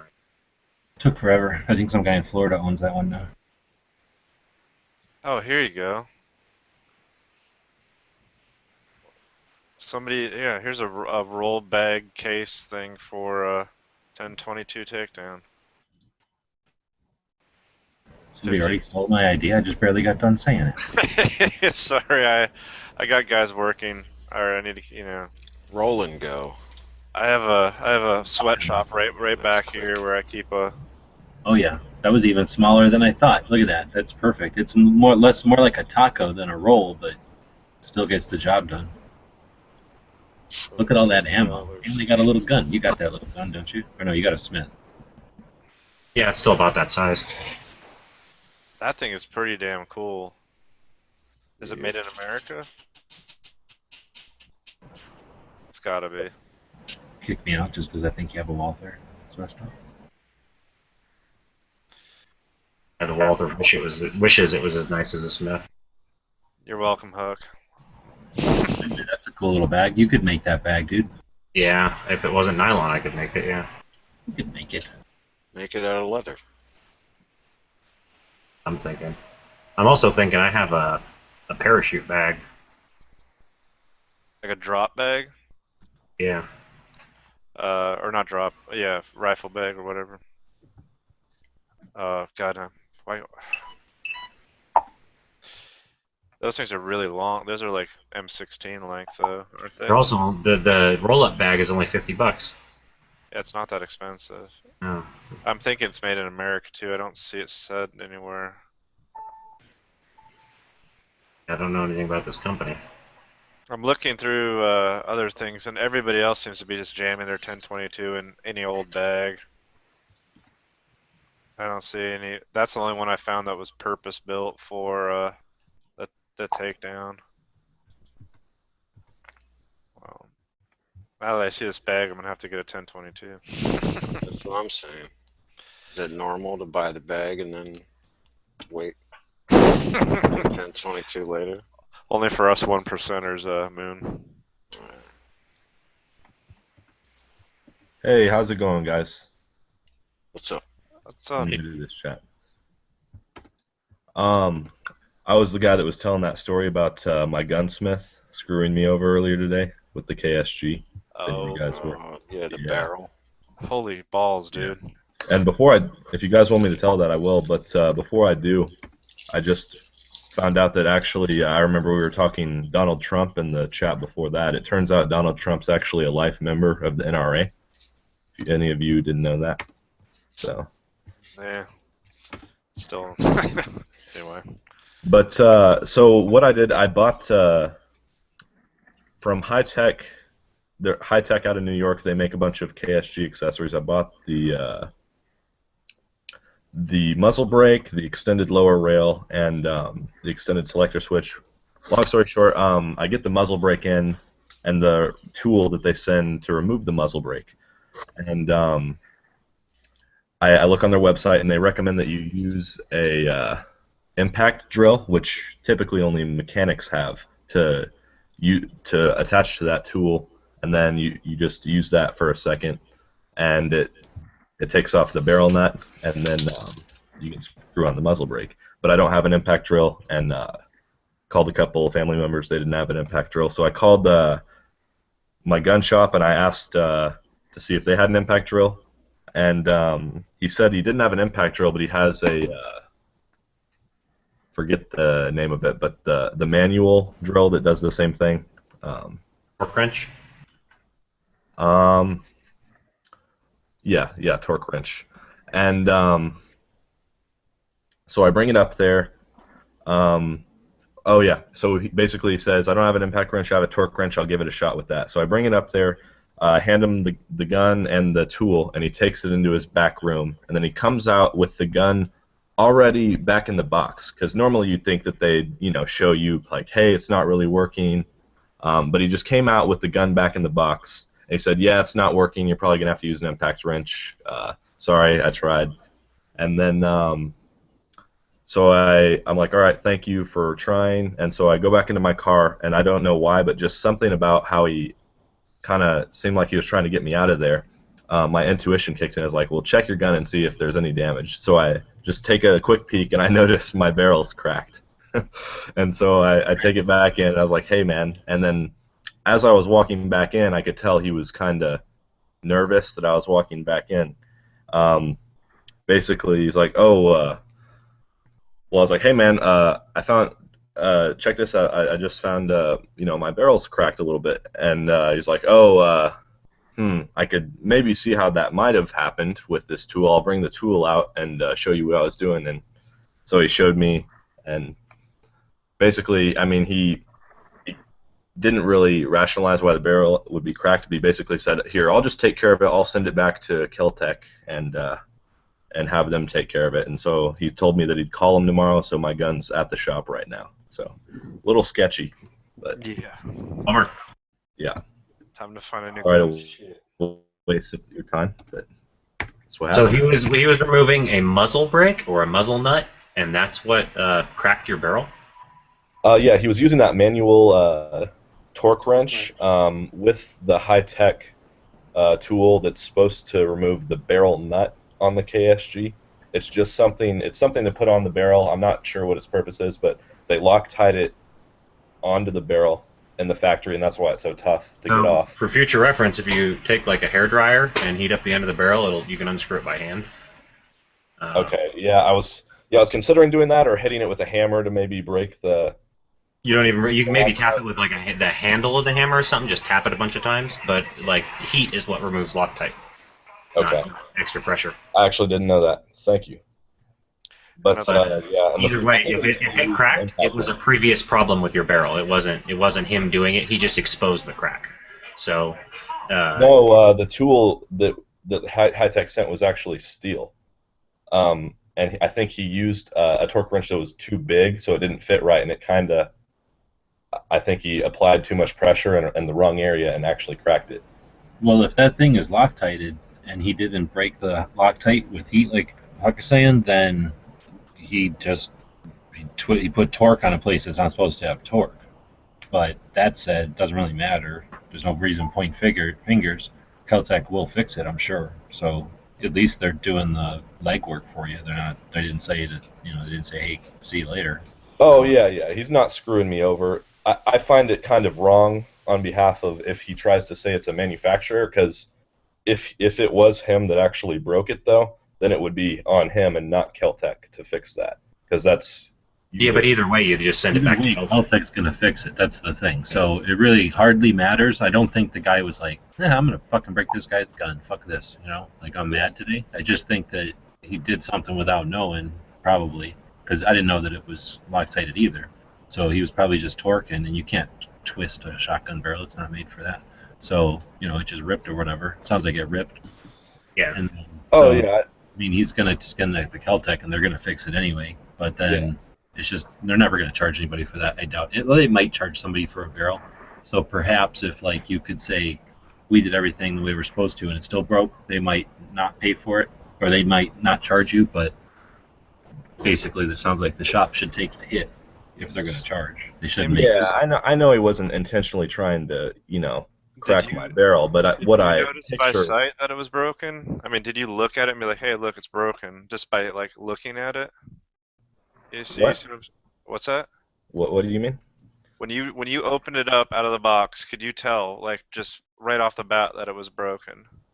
Oh no! When I went back to my car, I just quickly looked over and examined the barrel, like where. The very tip, and I noticed. You can see it was cracked. Yeah, it was like on the outer edge. Okay, so here's my thing. It doesn't really. It probably wouldn't have caused catastrophic failure. Like because- Julep said, it doesn't matter who cracked it or whatever. From just, I work with metal for a living. I'm a knife maker, so like I can tell you 100% sure that the barrel, if it tore or cracked at all, was a pre-existing problem. It was, I mean, like a company can't X-ray their barrels. They don't X-ray every barrel that's made. They just can't. It's like financially ridiculous. Oh wait, Colt does. They do? Yeah, MPI every barrel. That's why they cost what they cost. But let's keep going. Really? I did not know that. Yeah. I didn't know But, that. okay, well, either way, most companies don't X-ray every barrel they make. So, like, that's the same with a production knife company. Like, there's no way to do that with every single knife. So, if that broke, like the just knowing what I know about steel and the way barrels are made, it was a pre-existing problem in the barrel. So, almost 100% sure Celtic will replace it. Like Juab said, it doesn't matter who broke it or how it broke, more that it's going to get fixed. Like, they will take care of you. Okay, that's good to know. But what I was getting at, what I was driving at, was this is actually a really good thing, because if it was a weak spot, it could have possibly blown up on you. Yeah, that leads back to Keltec poor quality control. It's weird to me too that they Loctite something on a part that potentially gets hot. It heats up with use. Yeah, they do it a lot. Like the Sub 2000, the front sight is Loctited on. See, that's But yeah, bottom line, what I thought happened with the guy was just, you know, if he did notice it, he might have panicked a little bit because he didn't want to have to pay for it, and like he didn't intentionally do it. He just maybe accidentally did it and noticed it and just thought it wasn't that big of a deal. But from what you're telling me now, eases my thoughts a little bit more. it sounds shady to me that he put it back in the box. Yeah. But at the same Yeah. time, whatever. If he's gonna take care of it, then if he's not gonna take care of it, then that's fucked. But hopefully he takes care of it. Yeah. Hey, Huck, here's a video of that bag that I found a video that somebody made of it online or on YouTube. That roll-up bag or whatever I just linked earlier. You didn't like the 2 videos at the bottom of your link that you linked the first time? I didn't fucking see him. Well, 2 of them down there. But why I do you think always gotta pee in my Cheerios, man? What the fuck? But this is just I'm out the here- guy that bought it, though, right? Or I don't know. I'm out here kicking ass and taking names, and you're like, oh, I got a badge. Fuck you, non-badge haver. No, I'm kidding. I gotta send one of my Benchmates back. Which one and what happened? The Venom, the Speed Assist. The Speed Assist bar broke on it. Yep, that will happen. That's actually almost the exact same problem we were talking about with the shotgun barrel. Yep. That's just, it happens. You can't X-ray every spring. I had a Kershaw Blur do the same thing. $65 knife, brand new. About 50 or 100 flicks into it, it just snaps the torsion bar in half. I didn't even know it was broke because I keep it in my pocket and it never comes out. I took it out for popped that. out of my cryo, but I still use it anyway. It's just not spring assisted anymore. Yeah, I took it out for that EDC pick, and I was like, "What the hell?" Because my blade popped open. better that than in your pocket. Yeah. So how do you like that KSG before it busted on you?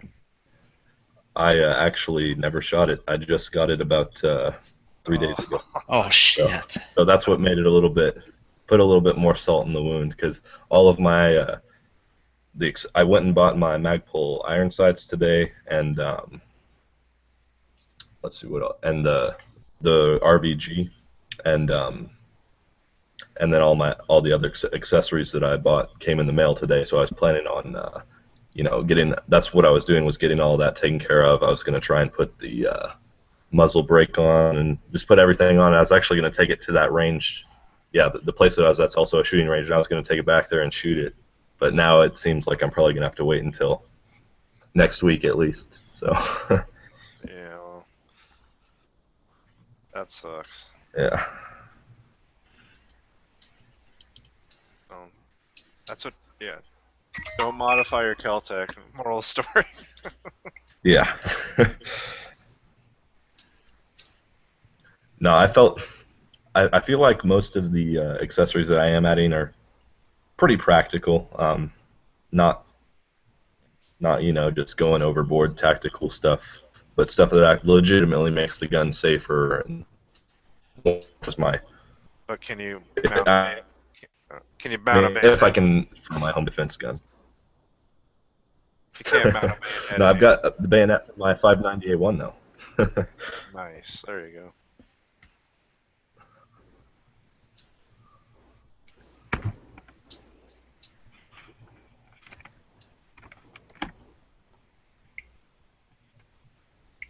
PBR, you're number 23 in gun channels. Hell yeah. Wait, what does that mean? Like, you were number the 23rd person to join gun channels.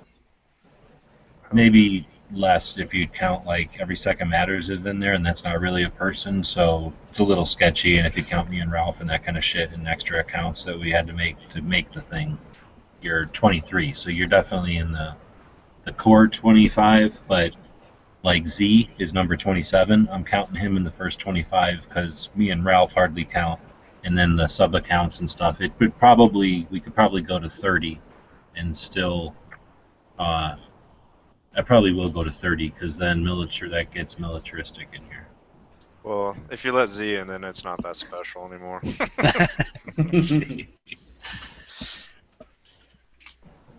But anyway. So you did get a badge after all. Thanks for participating for so long.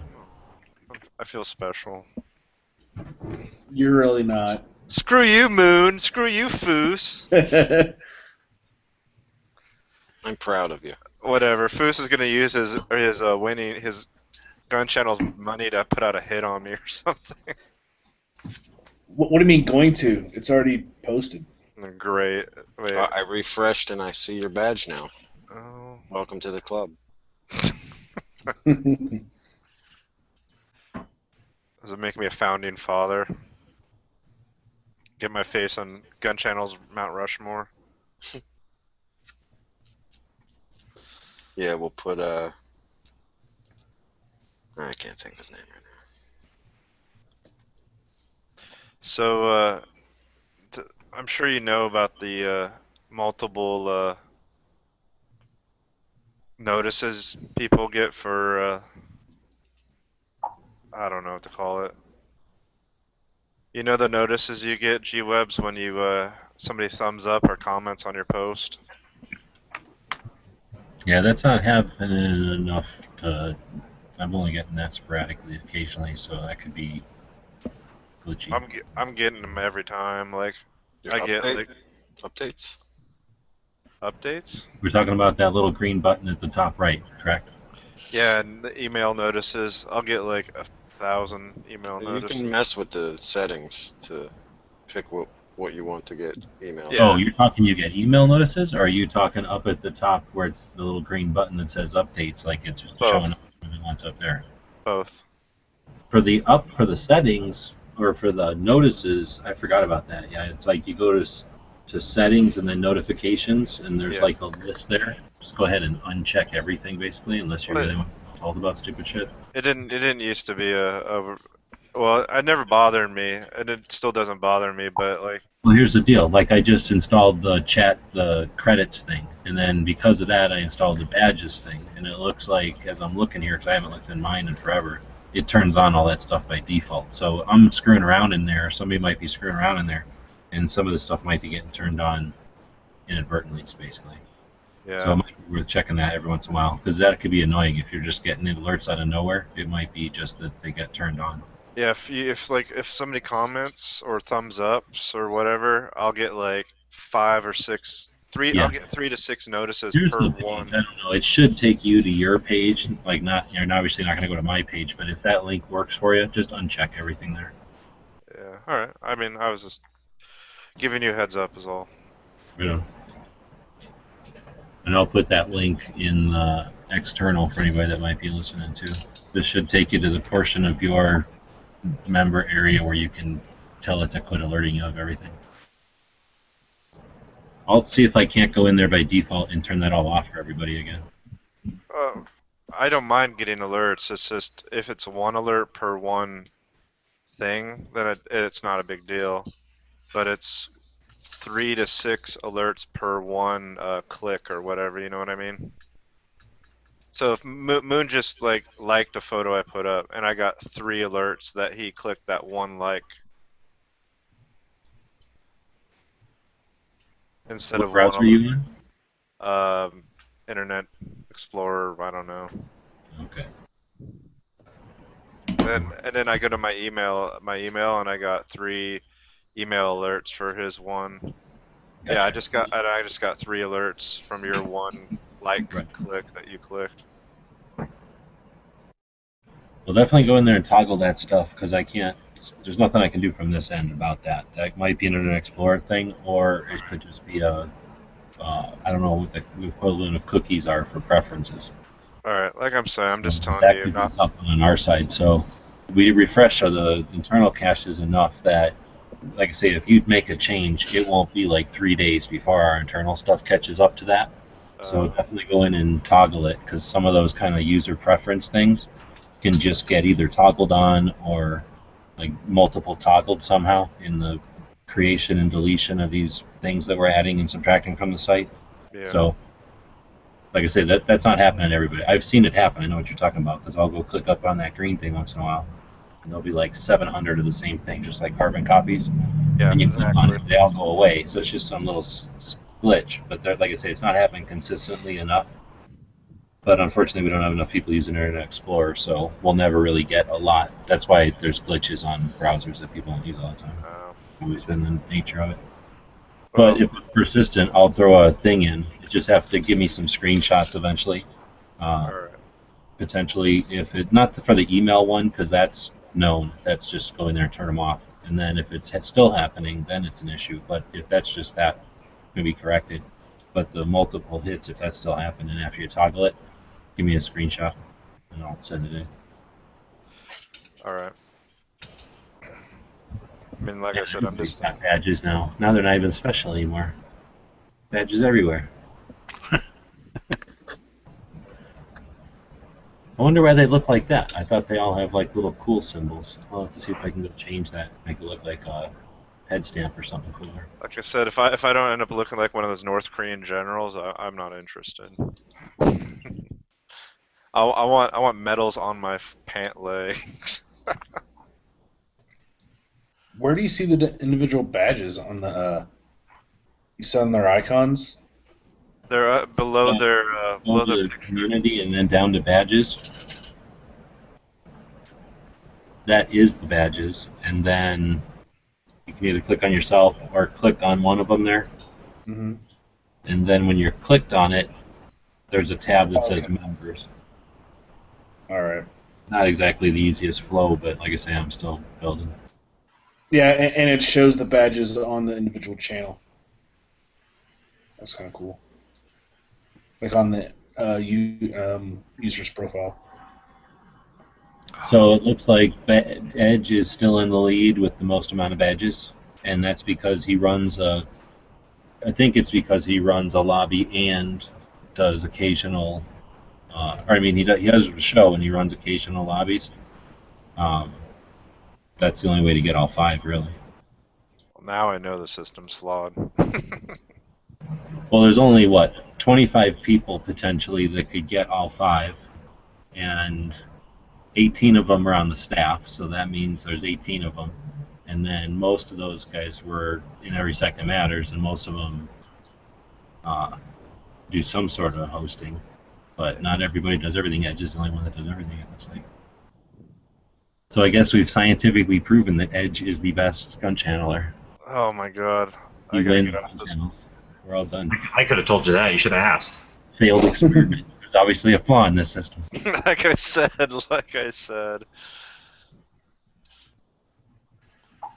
And the thing is, he'll never watch this, so he won't know.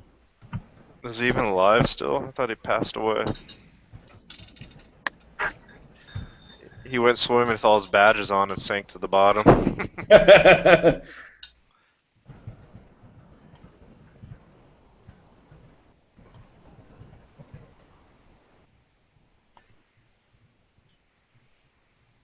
So I don't want to make a ton of them, but I am definitely open. Somebody mentioned earlier doing them for like Glock armor. That'd be a neat one potentially. I don't know, some other stuff like that. Maybe people that shoot competitively, or like IDPA or something like that. I don't know. At some point, we're just doing them for no reason, I guess. But on the other hand, it might be neat. It might be really the whole thing of gun channels is to get people together to be able to bullshit about whatever they have in common. So if it's a way that gets people to, hunters together or reloaders together, that's a little easier than trying to find a channel. Since right now the channels seem to not be being used as much.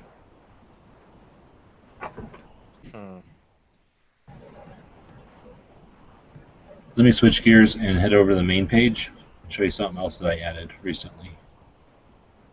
If you go in and post something on the main page or a comment to the main page, like on Moon posted one about that Beretta 92, I'm going to go in there and make a comment, hashtag Beretta.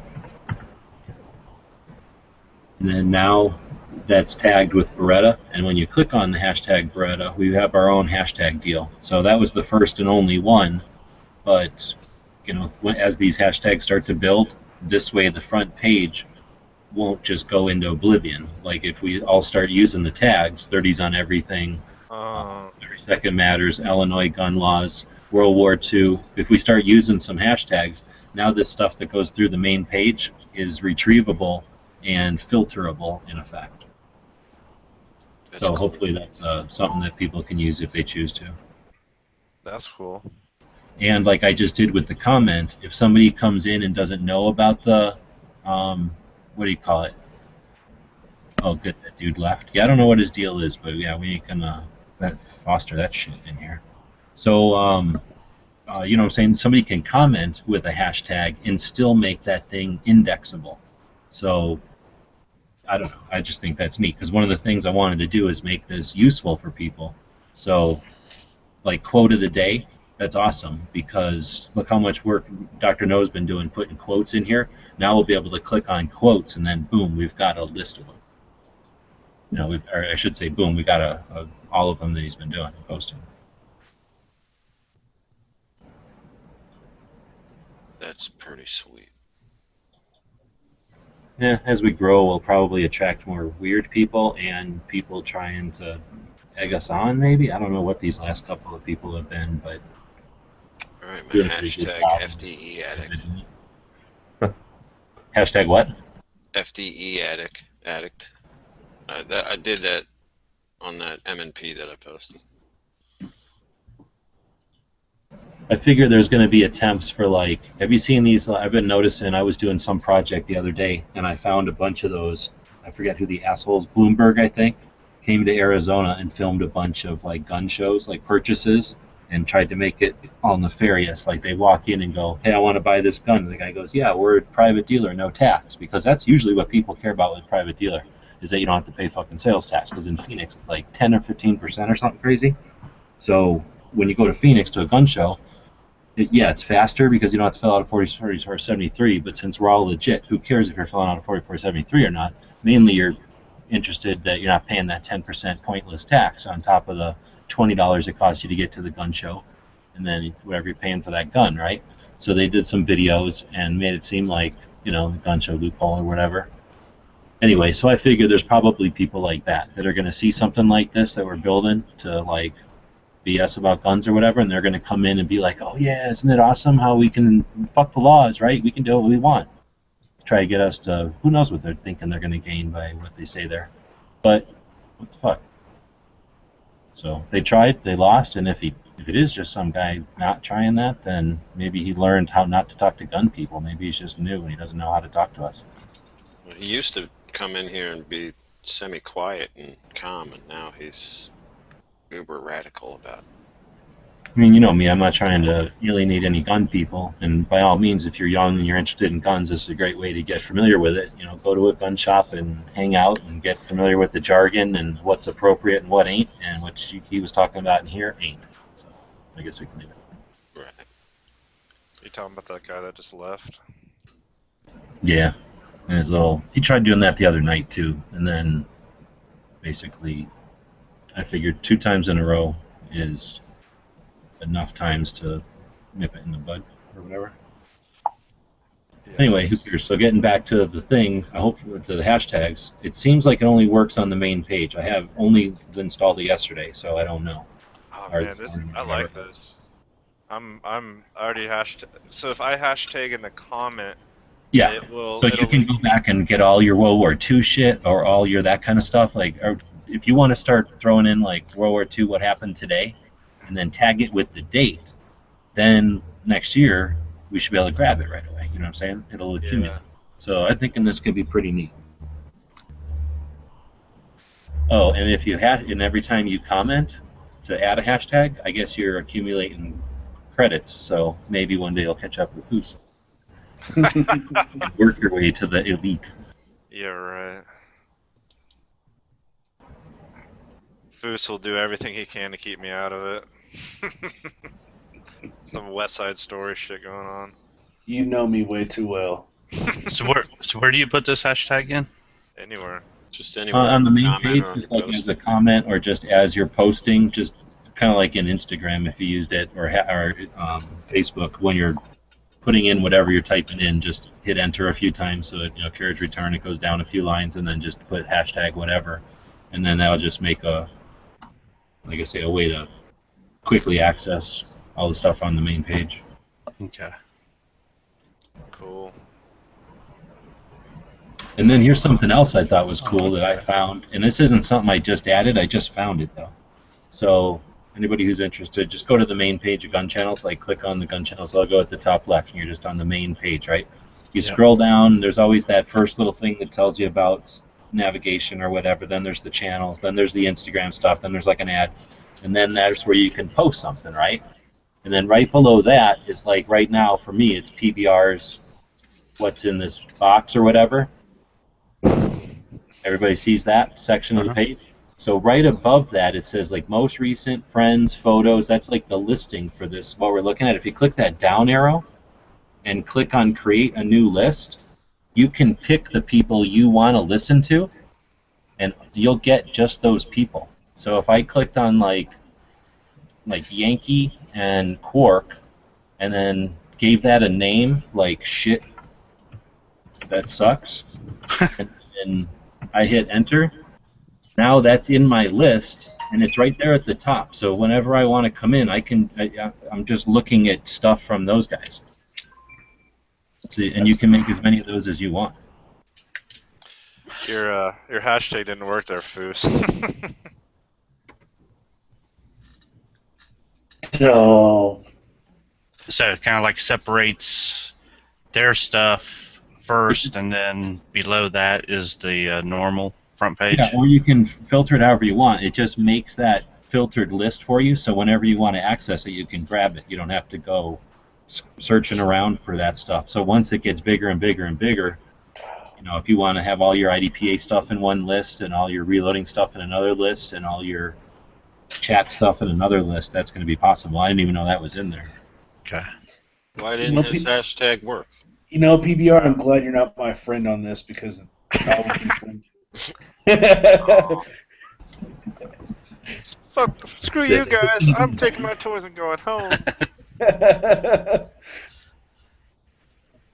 Seriously though, why didn't that hashtag work? I don't know. What are we talking about? But Hashtag Enigma. But that's also like, I don't think we're gonna get any more Enigma machines on here. It might be a one-way. Might make like Smith & Wesson Enigma. Yeah, well. Maybe because it's capital? It was lowercase earlier. That's weird. There, mine worked. Yeah, I put it in too and it worked. So maybe it's just I don't know, you on a phone or something? No. I don't know then. So everybody's gonna be hashtagging everything now. Yes. That's like the new way to earn credits. I'm gonna hashtag every word in a response. Tag your way to the top. Oh, that's messed up. Yankee will just sit there and buy credits. Can you imagine like the guy on the original Enigma machine hashtagging his secret codes? What is this hashtag he keeps sending? It's like the Germans figured out what we were doing because he put everything on fucking Instagram. But when I click on Enigma, it doesn't do it. It doesn't take me anywhere. I think that might be because like 6 of us are all wailing on that one post right now. Yeah, see, I clicked on my World War II one, and it brought me to your post. Yeah. Yeah. Yeah, you guys just broke it with your crappy hashtags. Little do we know that's like the one hashtag that like instigates some sort of freaking worm Trojan shit somewhere. Well, I mean, that's weird. Money can't buy you everything, Foos. Damn it. No, but I'm gonna try. Hashtag. Well, since everybody's looking at gun channels and we're talking about new stuff, if we go to the top of any page where you got the main menu, and I've always said that it's here for the people that like to look at shit, the people that like to build shit, and then I wanted to make a resource for all the important shit, right? When we need it. So that's what that middle one is, resources. And now when you click on the first one, firearms resources, that's what this will be. So this will be what we can build. This will become the stuff that we can build on. It's empty right now, so I know it's weird looking, but this, I'm pretty sure I figured out how to do what I've been wanting to do, where when we do like Every Second Matters, we'll be able to keep building on this structure here, and this will be like a massive resource. So sort of like a forum back in the day, where these will be like kind of permanent forum posts. So anybody can come in and comment on them, but I'm going to limit it to like just the staff or whoever to like, you know, the moderators to actually add stuff so that it doesn't become chaotic and confusing, but hopefully we come up with a nice order and this becomes like an easy to deal with Wikipedia or IMDb for all the important shit like pro-gun organizations and all the laws and all the federal bureaucracy that fucking we're fighting against. I want this to be like the battle plan. I want, you know, this hopefully will become that section of gun channels that's worth something. All the rest of it is kind of fucking have fun and look what's going on, but then this will hopefully be the part that is a backbone. So I'm starting this too, so something else to, I don't know when I'm going to finish it, but that's the beginnings of that. Kind of stoked. So I've been playing around in the back end here.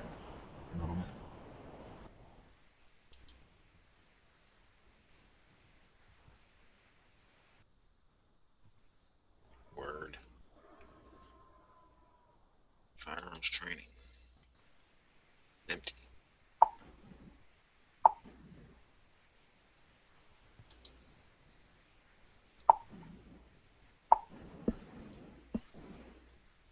I'm really disappointed in Ameriglow.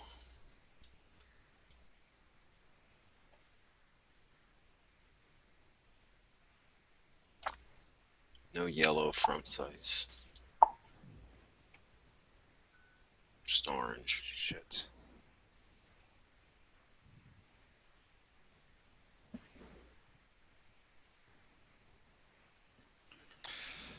Alright, later, guys. I gotta go. Yep. See you, man. See you. See you later, man. Hashtag later, dude.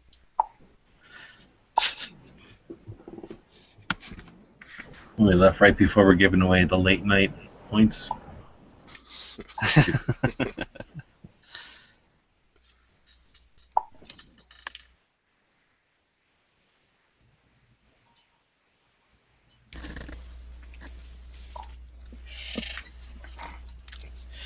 It's Marco sleeping. Out here snoring. He's probably reposting on Instagram. Oh, it seems like there should be a badge for people that have fallen asleep, either with the camera on or the microphone on. Oh, I should make demerit badges. Oh shit, I could totally do that, and I got the image right away.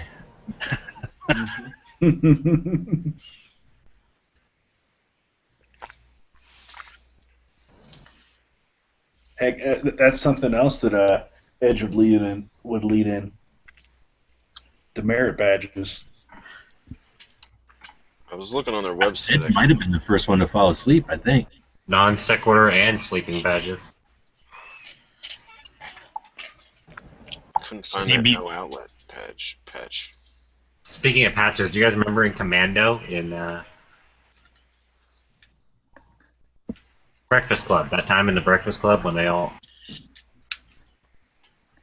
You're cutting out. No, I'm just trailing off actually. Oh. Making fun of Edge. The out of context, Oh, inappropriate that was very good then. reference. Fooled me. Yeah, 9mm, just like in Breakfast Club. Much.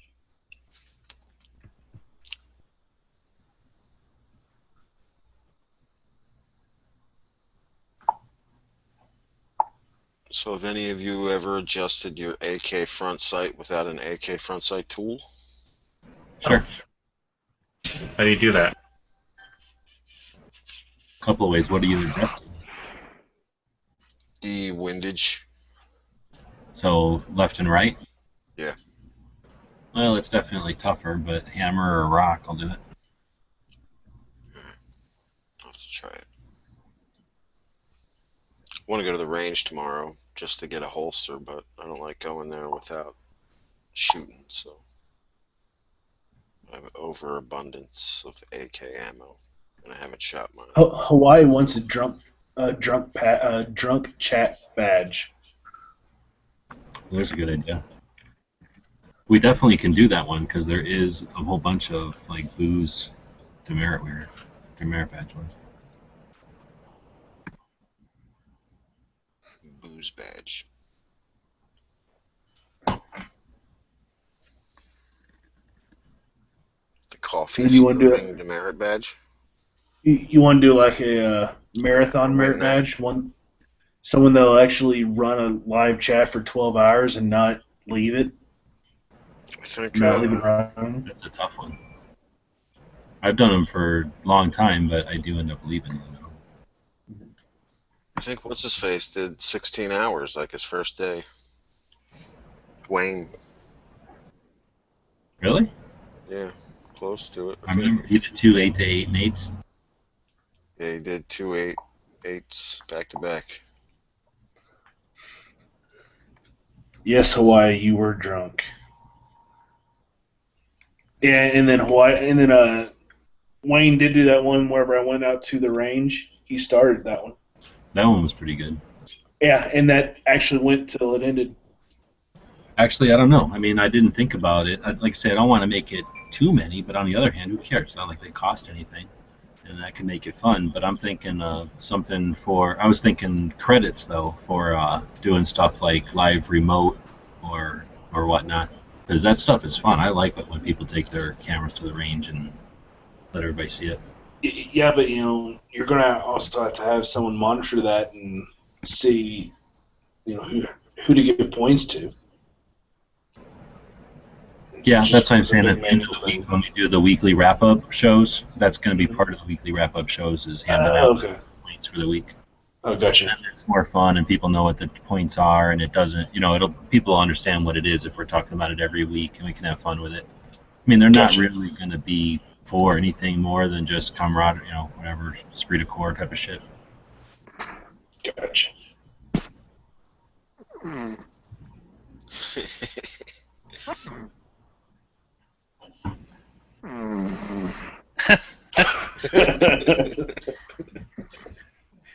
That's a badge right there.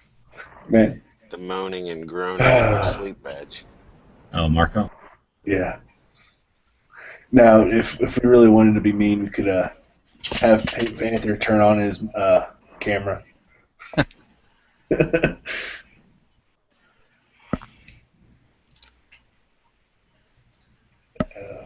So anybody know where this strip gun club is?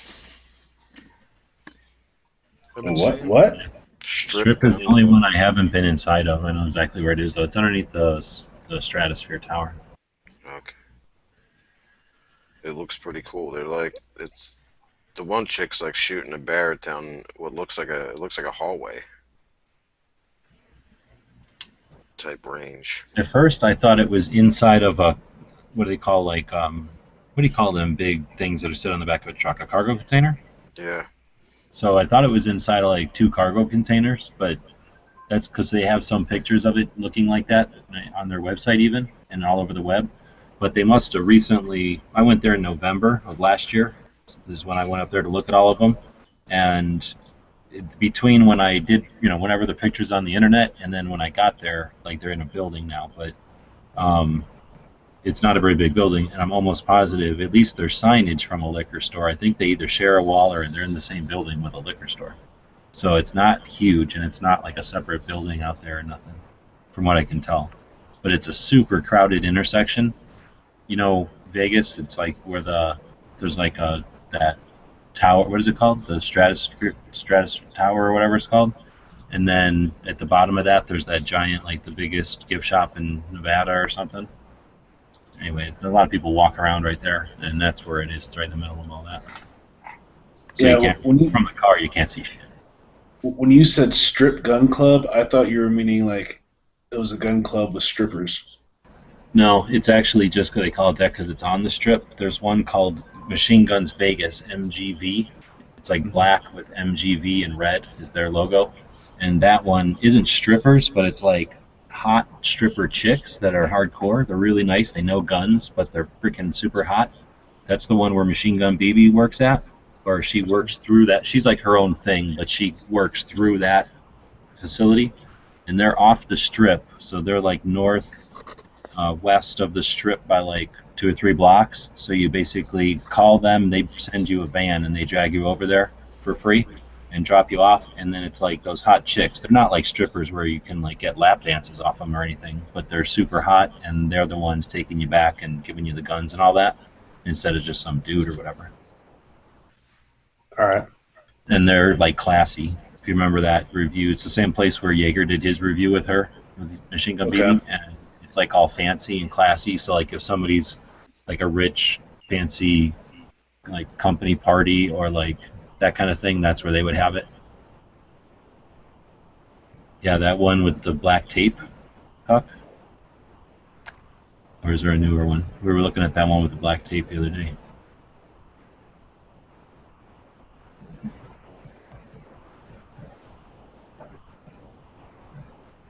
Why are you going to Vegas? No. Or at that picture? Because some guys were talking about going to Vegas the other day. But I think those guys talking during the day. No, it's something to check out. Next time my sister goes, I told her I'd go with her. I would say probably your best bet is Battlefield Vegas if you just want to get there and get out and see a lot, like the most bang for your buck, because they're the biggest deal going. But there's lots of other options. They're all pretty much decent. But depending on what guns you want to shoot.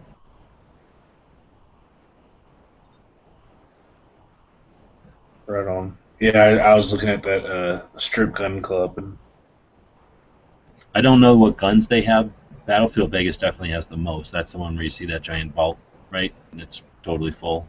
So, and they have dozens and dozens just out, and then even dozens and tens of dozens more in there. And but the other one, the gun store, which is the original first one, they have a bunch of guns, and they're a pretty decent facility. And they might be like a good alternate if Battlefield one is busy or something. Like it might have that's the thing about Battlefield, it might have like a little kid's birthday party. And the Battlefield, as big as they are, their weak spot is they got 12 lanes, and they've got one little walkway in and one little the same walkway out. So if there's like a bunch of little kids, you might be sitting there for a while. So there's stuff to look at. They have sort of like a gun shop, kind of, not really. It's more like a bunch of guns in a case, and then a whole bunch of like T-shirts and shot glasses and pillows and weird stuff that has kind of like camo on it. souvenir shit. Yeah. And then if you go to the gun store, which is the one on Flamingo, it's been there forever. It used to be really shitty. If you've ever been there before, it's not shitty anymore. It's all rebuilt, and it's pretty elaborate. But it's got way more lanes, and they've got a little bit fewer selection. I mean, it's definitely fewer selection, but in reality, you're not going to shoot the whole variety at Battlefield Vegas anyway. They may have 400 guns or something in their safe, but you're shooting 4, right? So it really don't matter if you're taking the same 4 guns from another shop that only has 150, probably, unless you're if you're listening to this and you're on gun channels and you're going to Vegas, you're crazy. If you have a YouTube channel, you need to go to Vegas and tell them that you're reviewing it for your YouTube channel. It doesn't matter if you have 10 viewers or if you have 10,000 viewers. You have a YouTube channel, and 350,000 million, other people don't have a YouTube channel, so you're able to get access, especially if you don't ask for nothing more than access. So if you want to go see the Battlefield Vegas vault, bring your camera, call the guy, and tell him you want to look at the vault and get a tour and do all that on video, and then maybe shoot for free. I don't know about that part, but you can definitely get a tour of the place. So if you want to take a tour, do all that. But if you're just going to go, then that gun shop one or the gun store it probably ain't so bad, because then you've got, like I say, probably 100+ guns, and I don't know what you want to shoot specifically. They probably have it. Yeah, I've never gotten to Vegas, and I kind of want to. You do want to, or you don't want to? I do sometime, just to see it. Yeah, I don't know, it is what it is. I've been there plenty of times now. I have no interest in the gambling at all, really. Yeah, same here. Once in a while, I like to play stuff that has no risk and no real interest, like I don't have to pay a lot. When I first started going when I was a kid, they had dollar blackjack, and that was hands down the funnest thing in the world, because you can play blackjack for ever. All you have to do is count to 21. You can be slam drunk and still play blackjack and not really be, behind by much or ahead by much. You just kind of keep playing and getting free drinks. So that was a lot of fun. Playing craps, if you pay a little bit more attention, I found playing craps could be pretty fun, but I don't try to go break the bank or anything. I would just try to stick around, not lose so much money that they pay you, or that you're basically getting your drinks for free kind of thing. Yeah, I've gambled a couple times on river boats up in St. Louis, and it just never tickled my fancy. It's only funner in Vegas because you can go to one and then wander out of it with a beer in your hand and wander into the next one and pull a slot machine or two, or put a buck down on a blackjack table and then just wander to the next one and kind of go where the music takes you or where the group of people looks interesting or something. And it's just amazing. It's crazy because it's you can walk for 4 or 5 miles doing that. And then there's a couple of gaps here and there where they're building a new casino or something, but for the most part you can just spend all day farting around doing that, which is just neat because of the scale. But it's also, that's all there is. So once you're done seeing that or experiencing it, it's just boring, really. But there's a ton of other stuff to do, and like I say, there's at least 12 rental places. I think there's 12 rental places, and then just gun shops and cool stuff. There's that zombie store. So there's enough neat stuff. If you rent a car and you can drive around, there's neat stuff. That'd be cool. Just go around from gun store to gun store. Let me see. Did I ever post a video of the Clark County range? It was spectacular. I went up there in November just to see all the indoor ranges, and then I figured, well, since I'm here, I might as well see the county range, because I had seen the place where they do the SHOT Show media thing. I've been to 2 of the ranges on the Air Force Base for different media shoots. I went to another police range for a Glock match one time, but I figured, well, I might as well go see this other one, because it would be, the Grand Slam. I'd seen all the ranges then, and I'm sure glad I did, because it is huge. It's it's probably the second biggest range I've ever seen. And it's up a hill, so if you're in Vegas, it's like you're in the bottom of a big basin. It's like going up the hill, so when you're at the range, you see everything. You see the whole Vegas basin in front of you. It's just really awesome. That's cool. So it's definitely if you're going to Vegas and you're going to be there for work and you don't feel like gambling or drinking for free, playing like you're gambling, then bring a few guns and experience this place. They got trap and skeet and that kind of stuff, so you could shoot rifle one day and pistol one day and then shotgun one day. Cool. So gun laws are pretty good in Nevada? I think so. There's a 2-minute tour of it.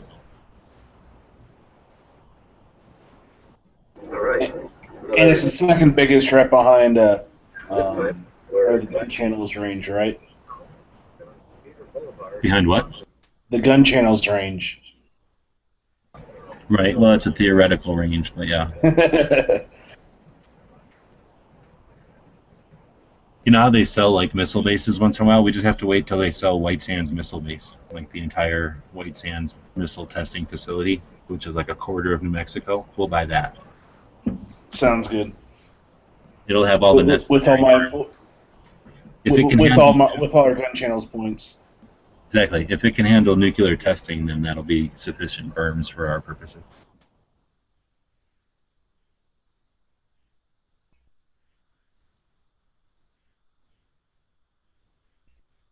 Don't watch that video. Why did I even post that? That's like the shittiest tour ever. It's just me driving away and talking about it. I don't know why I posted that video. Okay, so somewhere I have it. I'll have to go find it and put it together and post it. But that place is pretty awesome. You posted it so you can get your extra YouTube dime. Yeah, that $1. No, that. Yeah, I got $1 off of that, I think. So, eat it. That paid for 1/600th of the trip, probably. Yeah, maybe not that much. 1/300th. Speaking of YouTube dollars, I get a payout this month. Nice. Do they bring an armored car like right up to your house, or do you meet them at the bank? The big, yeah, the YouTube armored truck comes. It's like one of the Google briefcase. vehicles with all the cameras and shit. Yeah, the briefcase is handcuffed to their wrist. It's pretty spectacular. And then they're like, "Here's your $100."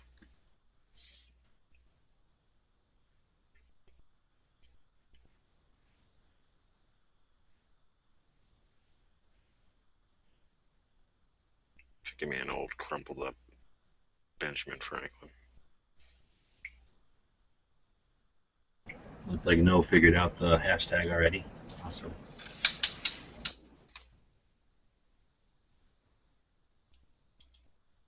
Yeah, he's got to go back and hashtag all his quotes.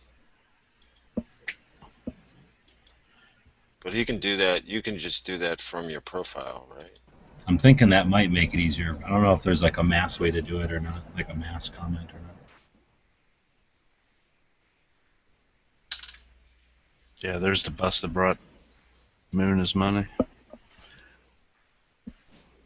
Oh shit! Yep, that's the one. And I'm like, "Can I get a ride?" And they're like, "Nope."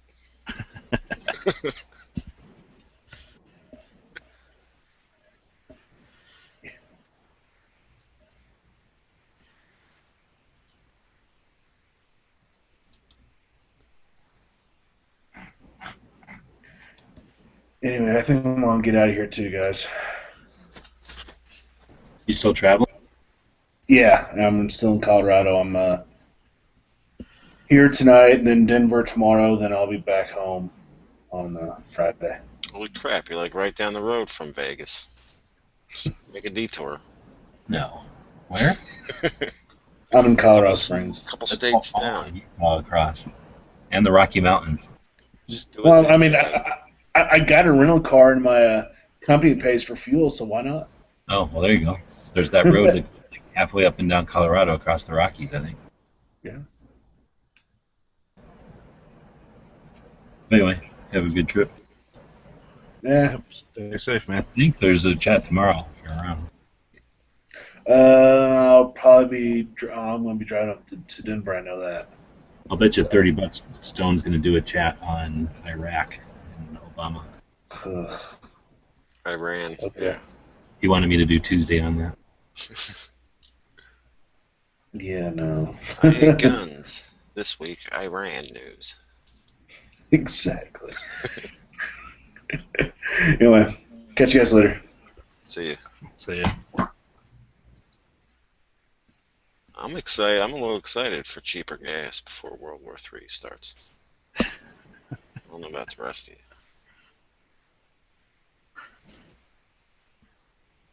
500 million barrels of gas a day they get to sell us. Oh, so we're giving them nukes, but then we're going to be able to get gas off of them? Yeah. So basically, he's like, I don't like the idea of us using all this gas up in North Dakota. We're getting all this fracking gas or whatever, right? So let's get it from Iraq. Well, Iran hasn't been able to sell us gas since 1980 something, 90 something. It's probably cheap because it's all that expired gas. Shit, does it even work after all that time? I don't know. Probably right though. They're probably freaked the fuck out because they haven't been able to smoke all this time. Probably smells like gas everywhere there. Women, literally. Right now, unleaded gas is more expensive than diesel in my area, so I definitely need that extra gas. Sick of the ethanol shit. It keeps going up. It used to be 5%. Now you go up to the pump and it's 10%. Pretty soon it's going to be 50%. And everybody's car is going to run like shit.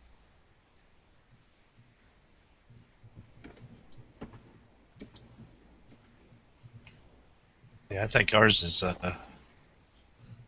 15 around here. Damn. It's E85. That's what they call it.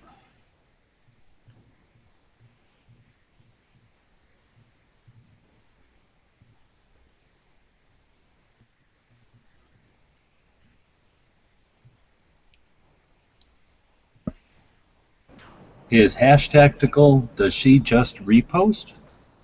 She does some original stuff.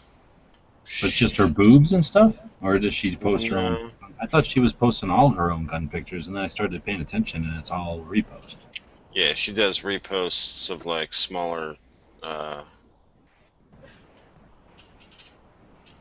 pages, I guess you could say, and then she'll do some. She admits that she can't take photos that great, so she does like a couple of her own original ones, but then she'll like do the events that she goes to. I think she's part of some gun rights organization up in California. Over in Yeah, California. looks like it.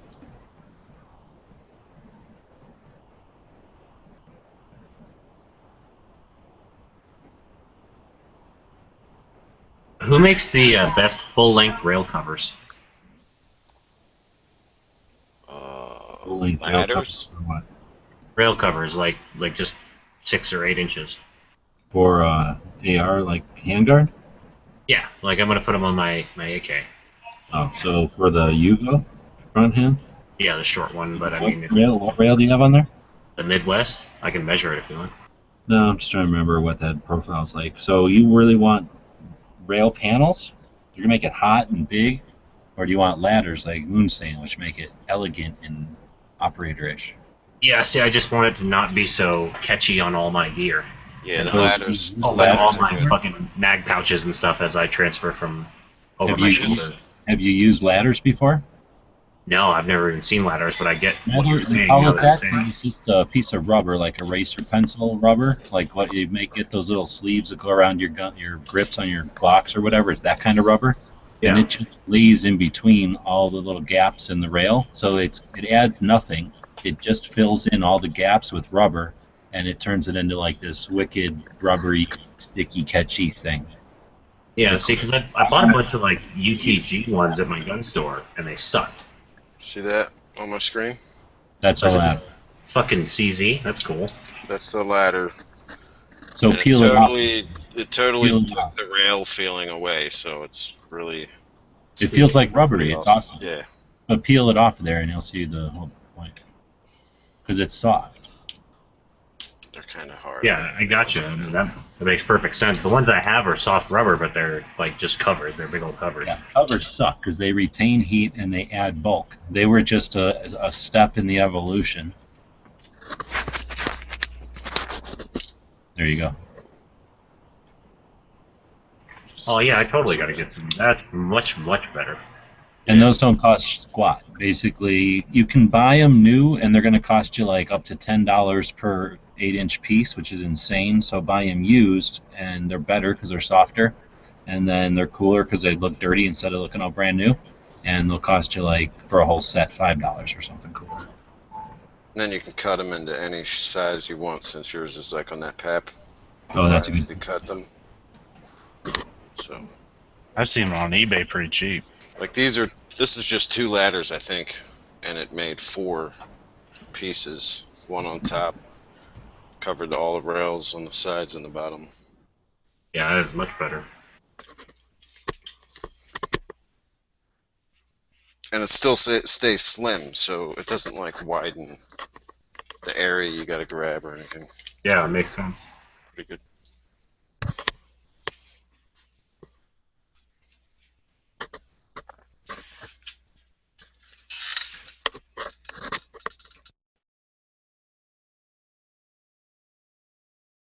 So I hit the 14 today, just now. Well, about an hour ago. 14K. Yeah. I don't know Nice. where my was at. It's all about those little ill-mannered gun runner pictures. That's how you do it. Did you see he tried to copy that shotgun? What did he do? Oh, I don't think I subscribe to him anymore. Tag me on that shit if you got it handy. Yeah, hold on. He did one of those double barrel shotgun things? Yeah. Son of a bitch. Anyway, so now I'm gonna see. It's tough though. I really get bored doing just that one thing. But it's like bam, bam, bam. You throw them up there, 100 a day. It's crazy. Hard to not itch that scratch or scratch that itch, you know.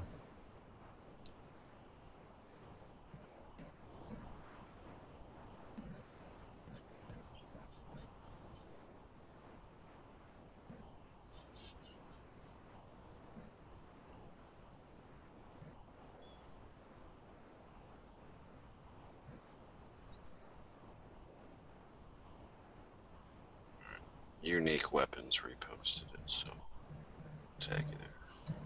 How much you use the IG now, Huck? Yeah, how much? Pretty regularly. Like almost every day. I don't see everything anymore because it goes by too fast.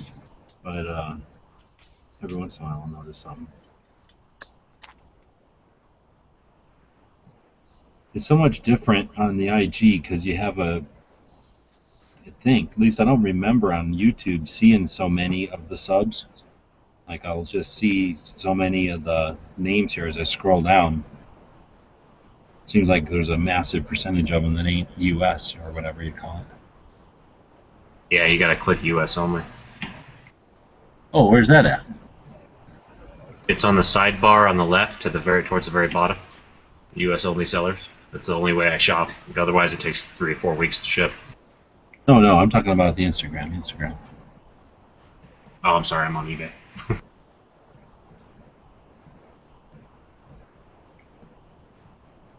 Browsing Scott's link. Oh shit. See? You only got 5,200 likes. Oh, unique weapons. I've never tagged that one before. Is that a reposter? Yeah, but if you look at their page, they do a lot of crazy. So if you got some pictures of some crazy looking guns, they'll repost it because they got just what their name is, Unique Weapons. I see. Do they post a lot? No, they've only done 400. Oh, they have 400,000 now. Shit. So the next question is, have you been hit with them yet? No. Oh, see, they strip. They're stripping it. Dual Wield is in here a couple of times, and they stripped his shit. They give him credit, and that's it. So I'm down with those, but I just don't, that doesn't seem as cool as when they leave all your shit in there.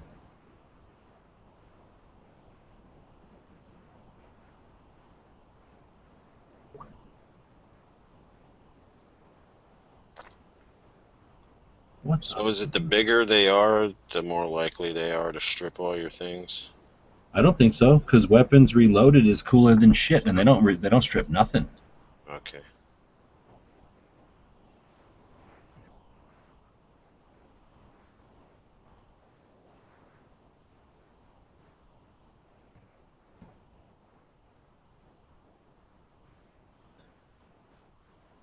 Yeah, I don't know why You're all weak.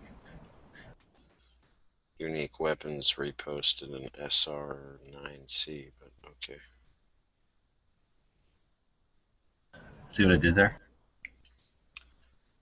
Hold on.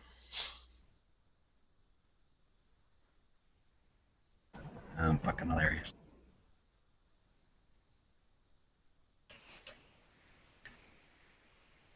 Oh shit, I'm getting on this Unique Weapons. That's a challenge. I like this one now. I've seen them sneak up in my shit, but some of them look legit, and then you click on them and they got like 4 posts, and it's like some dude. This one looks pretty neat, and they got some neat stuff. I wonder if I can go back and get them to repost my shit. I guess I can just repost my shit.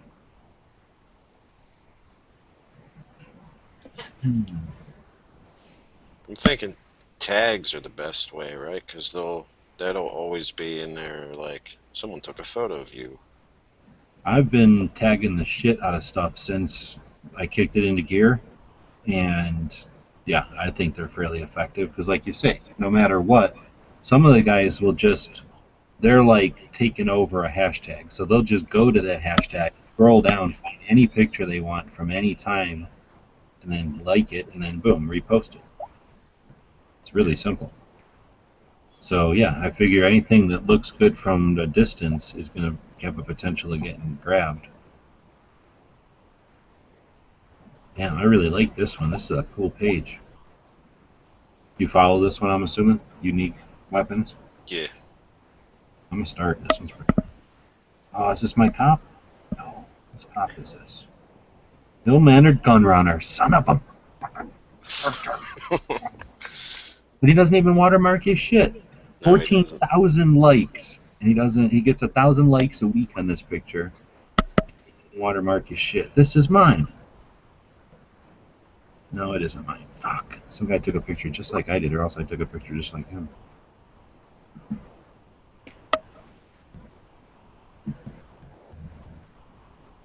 You know which one is badass still, I think? Is that 3-barrel shotgun that somebody chopped down to a little tiny SBS. Yeah, I keep seeing that. I saw that. I see that like every day this week so far. Yeah, I keep seeing it too. That's what I keep seeing it. I just tagged you both in a picture that you guys might like. Yeah, I saw that one.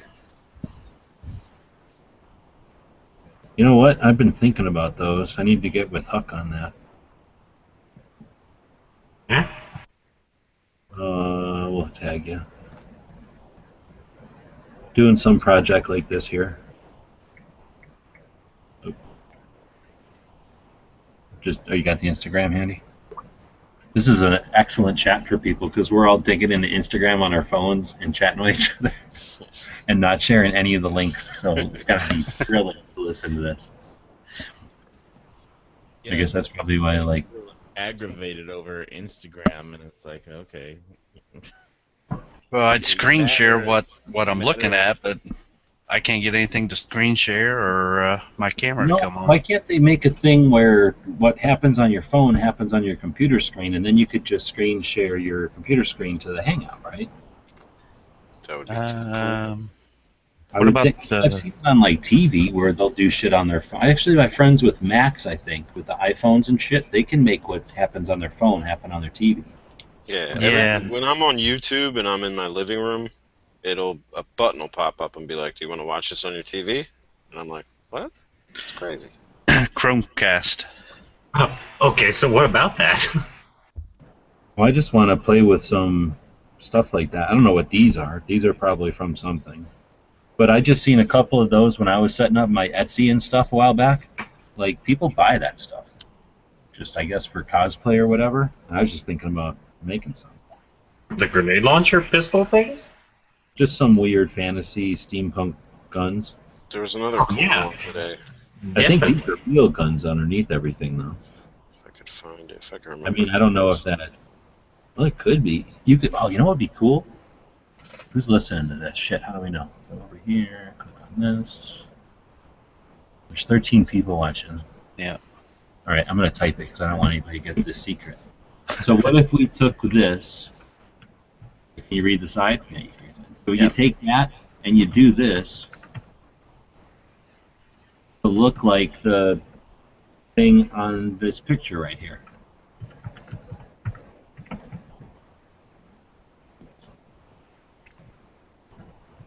Because then it would only be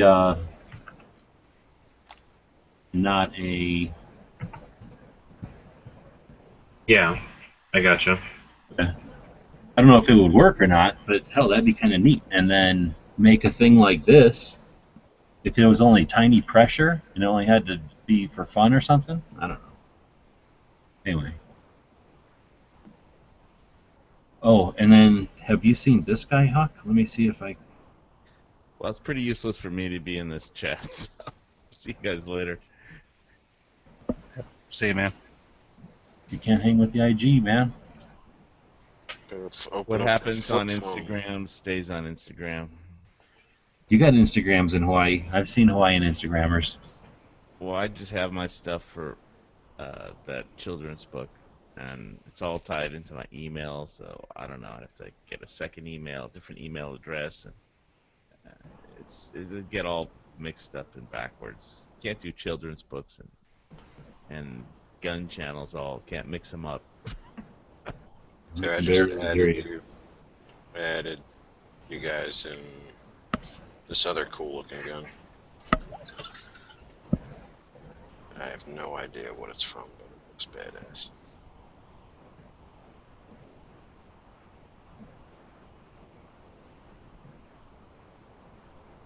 So how do you tag somebody on a channel? Like, I guess I'll just tag on one of his pictures, and then you can look at his channel from there, right?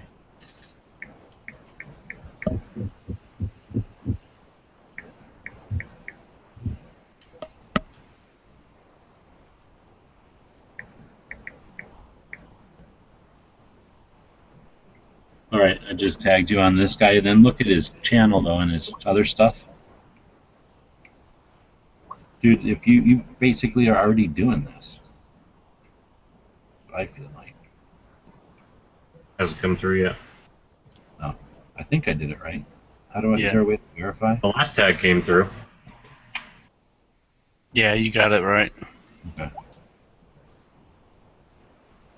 Yeah, I think that second one, that one with the weird double revolver and little blue thing, that one is from The Fifth Element, I think.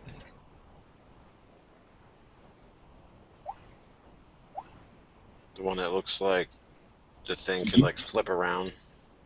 I think so, but I think it was one of those guns that he was pulling out of his apartment in that movie. So that one I sent you there, those little tiny pistols or whatever, Huck, you seen that book, right? When I got that book, I think you were in the chat, Yeah.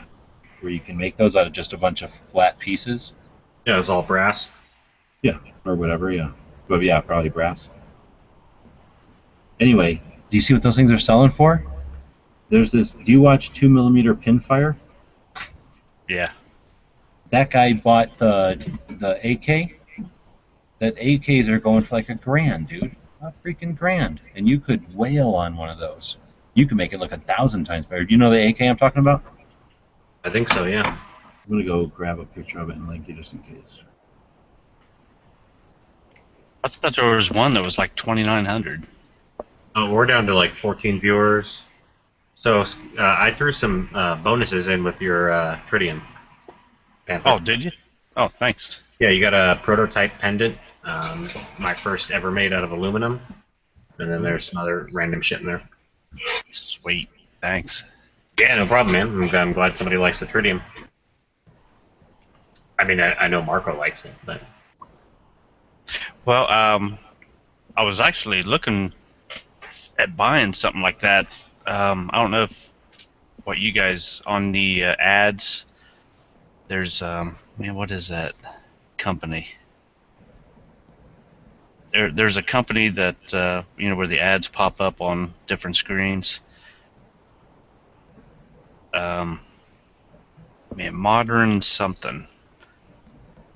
Yeah, but they have a keychain with Tritium in it, and I was always looking, you know, I was looking at getting one of those, and then I saw you pop those up. Yeah, they're pretty sweet, and like with most of the crap you buy from me, it's you're getting it for much less than you get it on Instagram or like from a person that makes them constantly, because I make very few. So Right.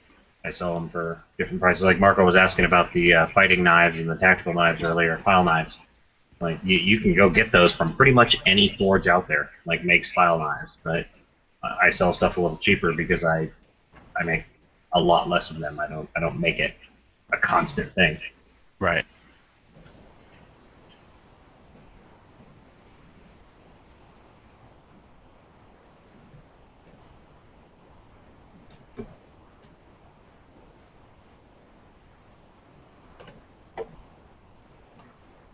Yeah, so I'm looking at this PPK right now.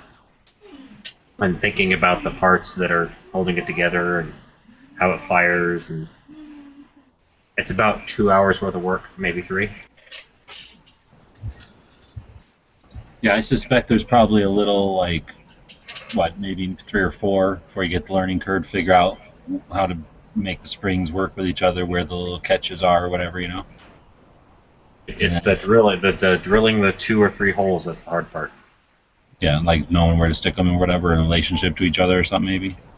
But then, actually, the toughest part, honestly, is probably going to be getting a supply of the little damn bullets to shoot out of it. So if we come up with a way to, I think what might be a killer app is to come up with a way to make like a little production line thing that you can make 10 at a time fairly inexpensively, because it's something to the effect of smash the little cup and then poke a hole in it and then take the white part of a Strike Anywhere match or create that out of the chemicals that it's made out of, and then make that paste, and then just drip that paste in there, and then once it's dry, the Strike Anywhere match effect happens when you smack down that little pin. And that's all there is to it, I think.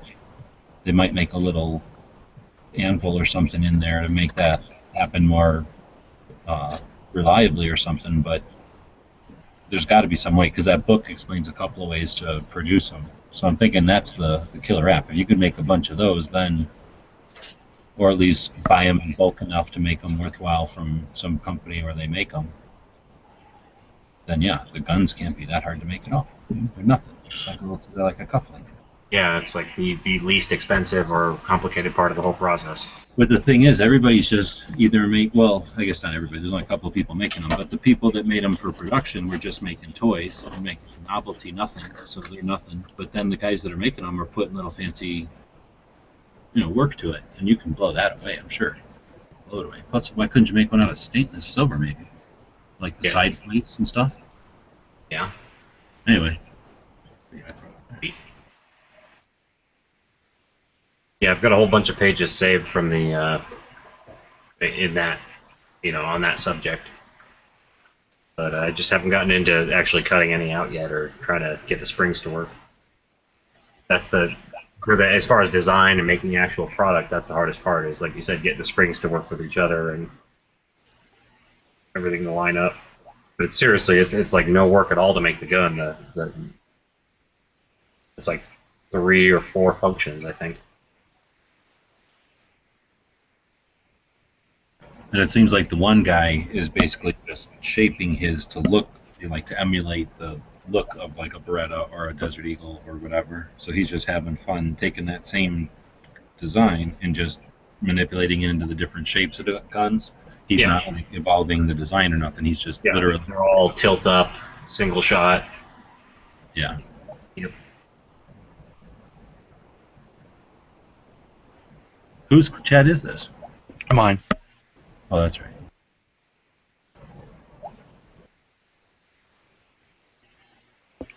So, that other thing I asked you about a long time ago? Me? That? Oh. On the side. Oh, yeah.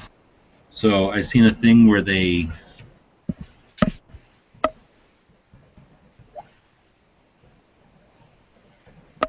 just smash those and make them that way. So, like, bang, bang, bang.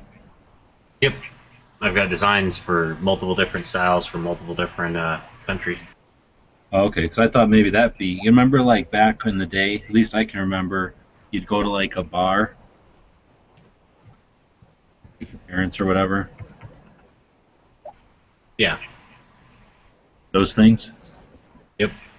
And with those, it'd be neat to. I bet you people would buy metal versions of that, right? Oh yeah, absolutely. They're you can get quite a lot for them actually. There's Is that already a thing that people do? Yep, there's a huge market for it. There's a massive market for the Japanese stuff, like samurai stuff and so on. But Made that way though? Yep. Oh, okay. Yep. And like down to like they would take a sword or something and make all the little tiny fittings and everything for it, all the wrappings and all that. But it's like getting into the action figure market, like the guys that make $3,000 and $4,000 big GI Joes. Like it's still a GI Joe at heart. You have to like get into that business and you know.